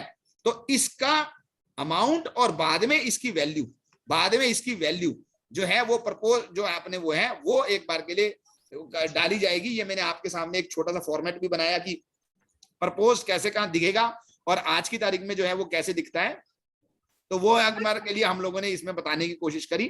तो ये अपने को ITC 3B के अंदर जो चेंजेस हैं वो ये मैंने आपके सामने रखे कि जो हम सब लोगों को एक बार के लिए ये हैंडल करने होंगे। सो फ्रेंड्स, आई बिलीव कि मैंने जो है वो 3B से रिलेटेड चेंजेस भी जो है वो आप लोगों को एक बार के लिए बता दिए। कुछ और चेंजेस हैं जो मिसलेनियस कैटेगरीज में आएंगे, मैं वो इससे पहले ही मैं कुछ क्वेश्चंस लूं, मैं आपके सामने जो है वो 2-3 चेंजेस और बता देता हूं कि आप जो इलेक्ट्रॉनिक कैश लेजर में, तो एक तो होता है कि मैं क्रेडिट का मैं अपने बैंक से शिफ्ट करता हूं कैश लेजर में बैलेंस। अब UPI और IMPS से भी मैं जो है वो टैक्स जमा करा सकता हूं, तो UPI की थ्रू भी इलेक्ट्रॉनिक कैश लेजर के अंदर पैसा जमा हो जाएगा। ये सब चीजें जो है वो OTP की तरफ जा रही हैं कि जब आपको ऑटो पॉपुलेटेड रिटर्न आया करेंगी तो खाली OTP से रिटर्न फाइल हो जाएगी, जो मैं कई बार बोलता हूं हर एक प्रोग्राम के अंदर। So it's very very important that we should note all these changes which will change the way we are handling the compliances. Sir एक जो है वो मेरे को आपको एक और बताना था, रूल 46 के अंदर एक अमेंडमेंट है, जगजीत जी जरा ध्यान दीजिएगा। हर एक व्यक्ति को ये बताना है कि अगर मेरी टर्नओवर, सपोज कीजिए आपको 20 करोड़ से ऊपर क्या है, ई इनवॉइस कंपलसरी है, आपकी टर्नओवर 20 करोड़ से कम है, मुझे कैसे पता है भाई साहब? तो इसके लिए क्या करना है सर, हर इनवॉइस में, जो इनवॉइस में राजेश जी चेंज पूछ रहे थे कि इनवॉइस में चेंज आया, वो क्या चेंज आया कि आपको एक नीचे डिक्लेरेशन देनी है, आपको एक नीचे डिक्लेरेशन देनी है कि मेरी टर्नओवर ई इनवॉइस की थ्रेशोल्ड की टर्नओवर से कम है, मतलब मेरी टर्नओवर 20 करोड़ से कम है, इसलिए मेरी ये इनवॉइस जो है वो नॉर्मल इनवॉइस है, इस पे IRN नंबर जो है वो अवेलेबल इसलिए नहीं है। आप कभी बाद में मेरे को बोले कि भाई साहब ये क्या है, तो हर एक को एक डिक्लेरेशन उसके अंदर जो है वो प्रिंट करनी है। एक इसके अलावा सर जो है वो मैंने आपको ये सब मैंने बता दिया आपको, तो I am just trying to recapture कि मेरे से कुछ ऐसा जो अमेंडमेंट आया है नोटिफिकेशंस में, तो ये मैंने 14/2017 नोटिफिकेशन खत्म कर दी। सर्कुलर नंबर 170 मैंने जो है वो सर B2C के बारे में आपको बता दिया कि मुझे उन पे एक डिक्लेरेशन फाइल करनी है। मैंने ITC का जो टेबल 4 है GSTR 3 में मैंने वो बता दिया आपको, T1 T2 T3 की वैल्यू बतानी है, उसका एक एग्जांपल भी डिपार्टमेंट ने प्रिंट किया है, वेल एक्सप्लेन्ड। इसके बाद जो है वो हमारा अगला जो है वो है मैं जो है वो अगला है कि हम लोग जो है कैश लेजर से क्या पे कर सकते हैं। तो कैश लेजर से मैं कोई भी जो टैक्स है, ध्यान दीजिएगा, कैश लेजर से हम क्या पे कर सकते हैं, तो कैश लेजर से हम लोग जो है क्रेडिट लेजर से हम क्या पे कर सकते हैं, तो हम केवल टैक्स पे कर सकते हैं, चाहे मैंने खुद निकाला या डिपार्टमेंट ने निकाला, इंटरेस्ट और पेनल्टी जो है वो आप पे नहीं कर सकते हैं। इस तरह का आपको जो है वो बताया गया है। सर्कुलर नंबर 171 किसकी बात करता है, फेक इनवॉइस की बात करता है, कि उसमें बताया गया, और मैंने वो सारे एग्जांपल जो है वो आपको एक्सप्लेन कर दिए with the help of PPT which I shared with you. Circular number 172 जो है वो आपको डीम्ड एक्सपोर्ट की बात करता है, हम लोगों ने डील किया। एक इंपॉर्टेंट बात जो है वो सर्कुलर नंबर 172 में है कि जहां पर ध्यान दीजिएगा कि कई बार क्या होता है कि आपको बोला गया है कि भाई आपको रेंट का क्रेडिट नहीं मिलेगा, और नीचे लिखा हुआ होता था क्या कि अगर वो लॉ में मैंडेट किया गया है भाई आपको कंपलसरी, जैसे कॉल सेंटर में है तो आपको मिलेगा, तो क्या वो उसी के लिए एप्लीकेबल है या वो इंश्योरेंस, रिपेयर, सर्विस के लिए भी एप्लीकेबल है? तो गवर्नमेंट ने क्लैरिफाई किया कि वो सभी चीजों के लिए एप्लीकेबल है, तो आपको उसका भी एक बार के लिए क्रेडिट जो है वो मिल जाएगा अगर वो लॉ में मैंडेट है तो। इसके अलावा अगर आप परक्विजिट्स कोई मिल रही हैं और आपका कॉन्ट्रेक्चुअल एग्रीमेंट है एम्प्लॉयर एम्प्लॉई का, तो उस केस में परक्विजिट्स के ऊपर भी जो है वो GST एप्लीकेबल नहीं होगा। इलेक्ट्रॉनिक क्रेडिट लेजर का यूज केवल टैक्स के लिए कर सकते हैं, इंटरेस्ट पेनल्टी के लिए नहीं कर सकते। टैक्स कौन सा, जो आपने सेल्फ असेसमेंट किया या डिपार्टमेंट ने कैलकुलेट किया, दोनों ही केस के अंदर वो आप उसका टैक्स ही केवल उसके थ्रू पे कर सकते हैं, बाकी आपको कैश लेजर से ही आपको पे करना पड़ेगा। DRC 03 की बात अगर हम करें या दूसरी बात करें। इन्वर्टेड ड्यूटी स्ट्रक्चर के बारे में मैंने आपको सारे के सारे 174, 173 सर्कुलर और रिक्रेडिट के बारे में जो PMT 03A आया है वो मैंने आपको बता दिया, इलेक्ट्रॉनिक क्रेडिट लेजर से रिलेटेड, जो हमारे सर्कुलर नंबर 174 जो है वो डील करता है। सर उसके बाद जो है वो इलेक्ट्रिसिटी से रिलेटेड जो एक्सपोर्ट का रिफंड मिलेगा वो 175 नंबर सर्कुलर में है। वो हम लोग डील कर चुके हैं। 176 नंबर सर्कुलर जो है कुछ सर्कुलर्स को विड्रॉ करने की बात करता है, जो 1 मिनट के लिए refund of tax paid on the inward supply of indigenous goods by retail outlet at the departure. International airport पे जो हमारे इमिग्रेशन काउंटर्स हैं वहां पर रिफंड मिला करेगा, वो उसको लेके जो है वो अभी तक नहीं हुआ था चालू, उसको लेके जो है वो एक क्लैरिफिकेशन जो है वो दी गई है। एक GSTR 3B में एक और अमेंडमेंट है ई कॉमर्स को लेके, कि मैंने आपको जैसे बताया कि अगर आप कुछ सप्लाई ई कॉमर्स के थ्रू कर रहे हैं और कुछ अदरवाइज कर रहे हैं तो उसको आपने कैसे डिपिक्ट करना है रिटर्न में, वो हमारे को एक बार के लिए इसके अंदर बताया गया है। सो मैराथन सेशन, उसके बाद जो है वो कुछ क्वेश्चन आंसर। पहला क्वेश्चन यशु गोयल जी से है, will the business get ITC renting to business unit. उन्होंने कहा कि अगर मान लीजिए हमने जैसे क्वेश्चन किया था Jagjit Singh and sons associate, इन्होंने रेंट पे प्रॉपर्टी ली रादर देन जगजीत सिंह जी ने ली, तो उसमें क्या होगा, मैंने रिवर्स चार्ज में GST जमा कराया तो उसका मुझे रिफंड मिल जाएगा क्या? तो लॉ बोलता है कि यस, आपको जो है मैं आपको बताना चाहूंगा यशु जी कि आपको उसका रिफंड सॉरी क्रेडिट मिल जाएगा क्या? तो आंसर है क्रेडिट मिल जाएगा। तो मान लीजिए जगजीत जी आपकी CA की प्रैक्टिस में आपकी आउटपुट लायबिलिटी है, और तो आपने जो रेंटल के ऊपर GST पे किया रिवर्स चार्ज में, उसका आपको इनपुट क्रेडिट मिल जाएगा against your output liability. Sanjeev Madan ji ने एक क्वेश्चन रेज किया है सर हमारे चैट बॉक्स में Q&A सेशन के अंदर, whether renting of residential immovable property to business entity is covered is liable under forward charge only और it is covered under RCM as well, please clarify. मैं आपको बताना चाहूंगा इसकी नोटिफिकेशन अवेटेड है, लेकिन अगर आप जो है वो इसकी बेसिक वो प्रियम्बल पढ़ेंगे तो ये RCM के लिए प्रपोज किया गया है, पर yes it's amendment notification await कर, मतलब we have to wait for the notification, but मेरी ओपिनियन ये है कि this should be under the RCM। Sanjeev Madan ji का अगला क्वेश्चन है sir, if any notification is issued for levy of room rent in case of hospital as of now. नहीं साहब, मैंने जैसे आपको बताया इसकी नोटिफिकेशन अभी वेटिंग में है, तो आपको वेट करना पड़ेगा। संजीव जैन जी का एक क्वेश्चन है, is it rent of goods vehicle only और पैसेंजर व्हीकल आल्सो? तो मैं जैसे आपको बता रहा था कि 12% वाला जो रेट है जिसमें आप जो है वो टाइम लीज करते हैं विद ऑपरेटर, तो विद फ्यूल, तो एक ऑपरेटर होना चाहिए, दूसरा फ्यूल होना चाहिए और तीसरा वो टाइम लीज होनी चाहिए। उस केस के अंदर वो गुड्स से रिलेटेड है, चौथी बात, तो वो उस केस में 12% का रेट है। ये पैसेंजर व्हीकल्स के लिए संजीव जी नहीं है। संजय जैन जी ने क्वेश्चन पूछा है कि GST refundable under inverted rate for supply of service, refund outstanding for more than 3 years in book of a branch but no service are provided by the branch in last 2 years, can I claim refund? मैं आपको जैसे मैंने पहले बताया sir आपको कि refund जो है वो आपको 2 साल के अंदर अंदर ही फाइल करना होता है, लेकिन मैंने आपको यह भी बताया कि सुप्रीम कोर्ट ने एक पीरियड है 1 मार्च 2020 से लेकर 28 फरवरी 2022 तक का जो एक्सक्लूड किया हुआ है उस 2 साल की कैलकुलेशन में। तो आपको देखना पड़ेगा कि अगर उस पीरियड को हटा के अगर 2 साल नहीं हुए हैं तो आप जो है वो फाइल कर सकते हैं। लेकिन 1 मिनट के लिए, इफ नो आउटपुट, अगर आपकी कोई आउटपुट नहीं है उस रेलेवेंट पीरियड में और खाली इनपुट है तो वो आप रिफंड फाइल नहीं कर सकते, ये भी आपको पता है इन्वर्टेड ड्यूटी स्ट्रक्चर के केस में। विशाल चौधरी जी का एक क्वेश्चन है, sir with reference to script sale by exporter is exempted ratio calculation for ITC under rule 42-43 retrospectively applicable। जो मैं आपको बताना चाहूंगा कि उसमें 1 मिनट होल्ड कीजिएगा, मैं आपको बताने की कोशिश करता हूं। मेरे हिसाब से वो प्रोस्पेक्टिवली है, पर मैं फिर भी एक बार के लिए आपको बताने की कोशिश करता हूं। The value of the duty script specified in,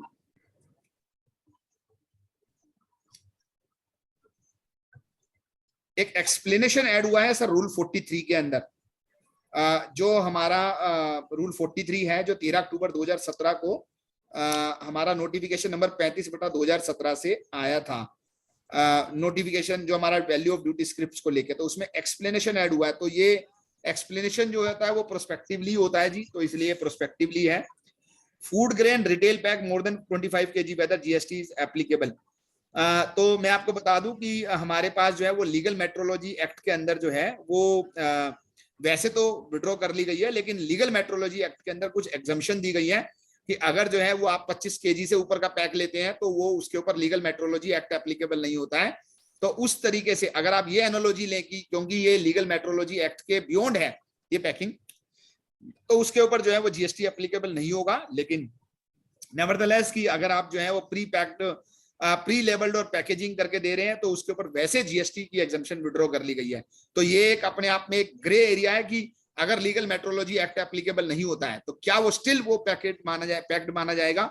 मेरी ओपिनियन ये है कि वो 1 मिनट के लिए वो नहीं माना जाना चाहिए, क्योंकि लेट अस से कि 100 kg का कोई अगर मान लीजिए बैग बना रहा है तो that is not a prepacked for the purpose of sale per se. So friends, these were the few questions which I received in the chat box or in the Q&A. I believe I have answered most of the question. अभी कुछ और question भी आए हैं. Our turnover exceeded in June 22 over 20 crores first time. So whether we are liable for e-invoicing, so as per the law, it is the last year. So you have to see the last year turnover. Based on that only you have to go for a e-invoice. But nevertheless, you can always go for a e-invoice if the systems permit you, because the GSTN also permits only the eligible assessee to issue the e-invoice. Is there any additional reporting requirement for interstate supply to B2C composite supply? ये मैं आपको बता दूं कि ये पहले से provision था. उन्होंने बोला कि कोई दे नहीं रहा है ठीक से, तो मैं आपको ये रिक्वेस्ट कर रहा हूं कि आप ठीक से दीजिए. तो ये संजीव जी प्रोविजन है जो आप B2C के बारे में जो आप रिटर्न में बात कर रहे हैं. Is lassi, cheese etc. sold in a shop taxable without any packing? So हाँ जी, तो मैं ये कहूंगा सर आपको कि हमारा जो पैकिंग को लेके जो है वो GST में बदलाव आया है. लस्सी और जो हमारा क्वेश्चन ऊपर चला गया, जो हमारा लस्सी और 1 मिनट जी, दूसरा आइटम क्या था? अच्छा, आंसर हटा दिया है शायद. चीज वगैरह था सर, चीज था उसमें सर. हाँ, लस्सी और चीज जो है वो अगर हमारे जैसे कि पहले से टैक्सेबल है तो वो ऐसे के टैक्स से बने रहेंगे विदाउट एनी पैकिंग के ऊपर. उसका पैकिंग से कोई उसका वो नहीं है. All food grains now under GST. ऐसा नहीं है हितेंद्र जी. अगर फूड ग्रेन्स अनब्रांडेड हैं, अनपैक्ड हैं, प्री लेवल्ड नहीं है, तो वो स्टिल एग्जेम्प्टेड हैं GST से. अगर वो पैक्ड हैं और प्री लेवल्ड हैं तो ही वो GST के दायरे में आते हैं. अनब्रांडेड की कैटेगरी में. ब्रांडेड है तो yes, the answer is taxable. Can a company get ITC on rent of motor vehicle used for workers, employees? If it is a transportation of passenger, the answer is yes. If it is for the personal use, the answer is no, credit is available. So मैंने answer दे दिया जी आपको जो है वो तो इसको हम हटा देते हैं. Building given on rent to a person running a PG accommodation, GST applicable since PG accommodation will qualify as a business. तो अगर मान लीजिए PG accommodation एक कंपनी है और वो PG accommodation देती है, बिजनेस एंटिटी है, तो उस केस के अंदर ये GST एप्लीकेबल होगा. सारांश जी ये मैं आंसर दिया. सुनील अग्रवाल जी पूछते हैं, in case of composition dealer negative cash ledger is reversed by GSTN but it is reverse the balance shown so most of the composition fees deposit, so these mistakes should be rectified by GSTN. तो ये एक बार के लिए आपको representation देना पड़ेगा. I believe वो कर भी रहे हैं इसको ठीक. मेरे को नॉलेज में आया था कि काफी सारे ऐसे केसेस में हुआ है. एनोनिमस अटेंडी है, can a company get ITC on rent of motor vehicle used for, ये मैंने आंसर दिया जी आपका. विपुल गुप्ता जी पूछते हैं, truck owner get freight for goods pick from one party and deliver to another party, whether GST applicable? तो जैसा कि good transport by road है जिसके अंदर 1 मिनट के लिए एग्जम्पशन अवेलेबल है, अगर ये वो केस है तो विपुल जी मैं नहीं कहता कि लगेगा या नहीं लगेगा, मैं आपको बता देता हूँ किस केस में नहीं लगेगा. अगर एक गुड ट्रांसपोर्टर है वो अपने आप में खुद कोई कंसाइनमेंट नोट या बिल्टी वाली बात नहीं है, वो खुद सामान उठाता है. लेट अस से मैं आपका एक वो हूँ, मेरे पास एक ट्रक है और मैं आपके शॉप से फर्नीचर उठाता हूँ और मैं जो है वो जगजीत जी के ऑफिस में डिलीवर करता हूँ, तो उस केस में GST एप्लीकेबल नहीं है. ऐसी एग्जम्पशन अवेलेबल है. तो मेरा ये है कि अगर आपका ये क्वेश्चन है तो मैंने आंसर आपको दिया. अगर आपका क्वेश्चन ये नहीं है तो माफ कीजिएगा. Definition of a pre labelled जो है वो Sunil ji, definition of pre labelled जो है वो हमारे को लीगल ये जो हमारा मेट्रोलॉजी डिपार्टमेंट की जो हमारे एक्ट है जो उसके अंदर दिया हुआ है, उसके अंदर आपको बताया गया है कि ये 5-6 चीजें होनी चाहिए. मैंने उसके ऊपर एक नोट भी बनाया था. अगर वो बोलेंगे तो मैं नोट आपके साथ शेयर कर दूंगा. आप चाहें तो मुझे वो मेल कर सकते हैं एक ईमेल ID पे, मैं आपको वो नोट जो है वो शेयर कर दूंगा. मैंने उसके ऊपर एक नोट बनाया कि what is treated, how it will be pre labelled, pre जो पैकिंग और लेबल्ड की बात है. So Rajesh ji, I try to answer all the questions which are being raised under this Q&A and open question अभी कोई है नहीं एक बार के लिए, मेरा ये मानना है. तो ये सारे आंसर्स अपने आप में हो चुके हैं. Over to you Rajesh ji. I believe that I try to cover most of the aspect related to our discussion. मैंने कर लिए हैं, पर फिर भी अगर कोई क्वेश्चन रह गया हो तो मेरा email ID स्क्रीन पे है सर. आप जो है वो ईमेल आईडी नोट कर लें, atulservicetax@gmail.com, और मोबाइल नंबर भी है। तो अगर आपका कोई क्वेश्चन रह गया तो आप चाहें तो एक बार के लिए ये ईमेल पे मुझे भेज सकते हैं। I will try to answer at the earliest occasion. With this, I thanks to all my colleagues who participated in this session, and over to you, Rajesh ji, for your further proceedings. Thank you, sir, for a wonderful deliberation. ये मैं पहले भी कह चुका हूँ कि sir की इतना कंट्रोल है भाषा पर भी और सब्जेक्ट पे भी। जितने धारा प्रवाह से सर ने इस सब्जेक्ट को समझाया है और अपनी मदर टंग में हिंदी में, जैसे कि आई डोंट थिंक कि अब किसी को कोई प्रॉब्लम होगी। और सारे चेंजेस जितने अच्छे तरीके से सर ने एक एक को व्याख्यात करके समझाया है वो अपने आप में काबिल तारीफ है। और जैसे कि आज की तारीख में नॉन कंप्लायंस की कॉस्ट ज़्यादा है, कंप्लायंस की नहीं है। तो जो चेंजेस बताए यदि एक भी चेंजेस रह गया तो समझ लो नॉन कंप्लायंस की कॉस्ट कितनी पड़ने वाली है। उसी को भी ध्यान में रखते हुए सर ने बहुत बताया अच्छी तरह से। जैसे भी आईटीसी हो, रेट हो, रिवर्सल हो, रिफंड हो, उस सब के लिए सर आपका बहुत बहुत धन्यवाद। और अंत में ये भी मैं कहूँगा कि सर इतनी बड़ी पोस्ट पर पहुँचने के बाद भी जब भी मैं सर को फ़ोन करता हूँ इमीडिएटली सर फ़ोन को पिक कर लेते हैं। और जो भी मैं सर को टाइम देता हूँ कि सर आज उस दिन बोलना है, सर विदाउट डायरी देखे भी मेरे को टाइम दे देते हैं। उसके लिए भी सर आपका बहुत बहुत धन्यवाद। और जगजीत जी कुछ कहना चाह रहे हैं, हमारे रीजनल काउंसिल मेंबर हैं, इलेक्टेड मेंबर हैं, तो सर के पास रिक्वेस्ट है, सर आप कुछ कहें सर। थैंक यू सबसे पहले राजेश जी। और मैं तो अतुल सर का वैसे ही कह लो कि स्टूडेंट भी हूँ, बहुत सारी चीजें अतुल सर से सीखी हैं। मेरे को इस प्रोग्राम के दौरान भी सर अतुल सर मुझे वो प्रोग्राम याद आ गया जब मैंने आईटीसी पहली बार आपका करनाल ब्रांच में सुना था और आपने आईटीसी को इतने अच्छे से एक्सप्लेन, जो सर का नेचर है, सर हमेशा कोई भी चीज थ्योरी और साथ में उसका प्रैक्टिकल एग्जाम्पल के साथ बहुत अच्छे तरीके से समझाते हैं। तो उस दिन भी 42, 43 बहुत ही डिटेल में, और आईटीसी 16(2) और उसका जितना भी उसके प्रोविजंस थे, प्रोपोर्शनेट, कॉमन वाला जो भी था, eligible, non eligible, business, non business, इतने अच्छे तरीके से समझाते हैं।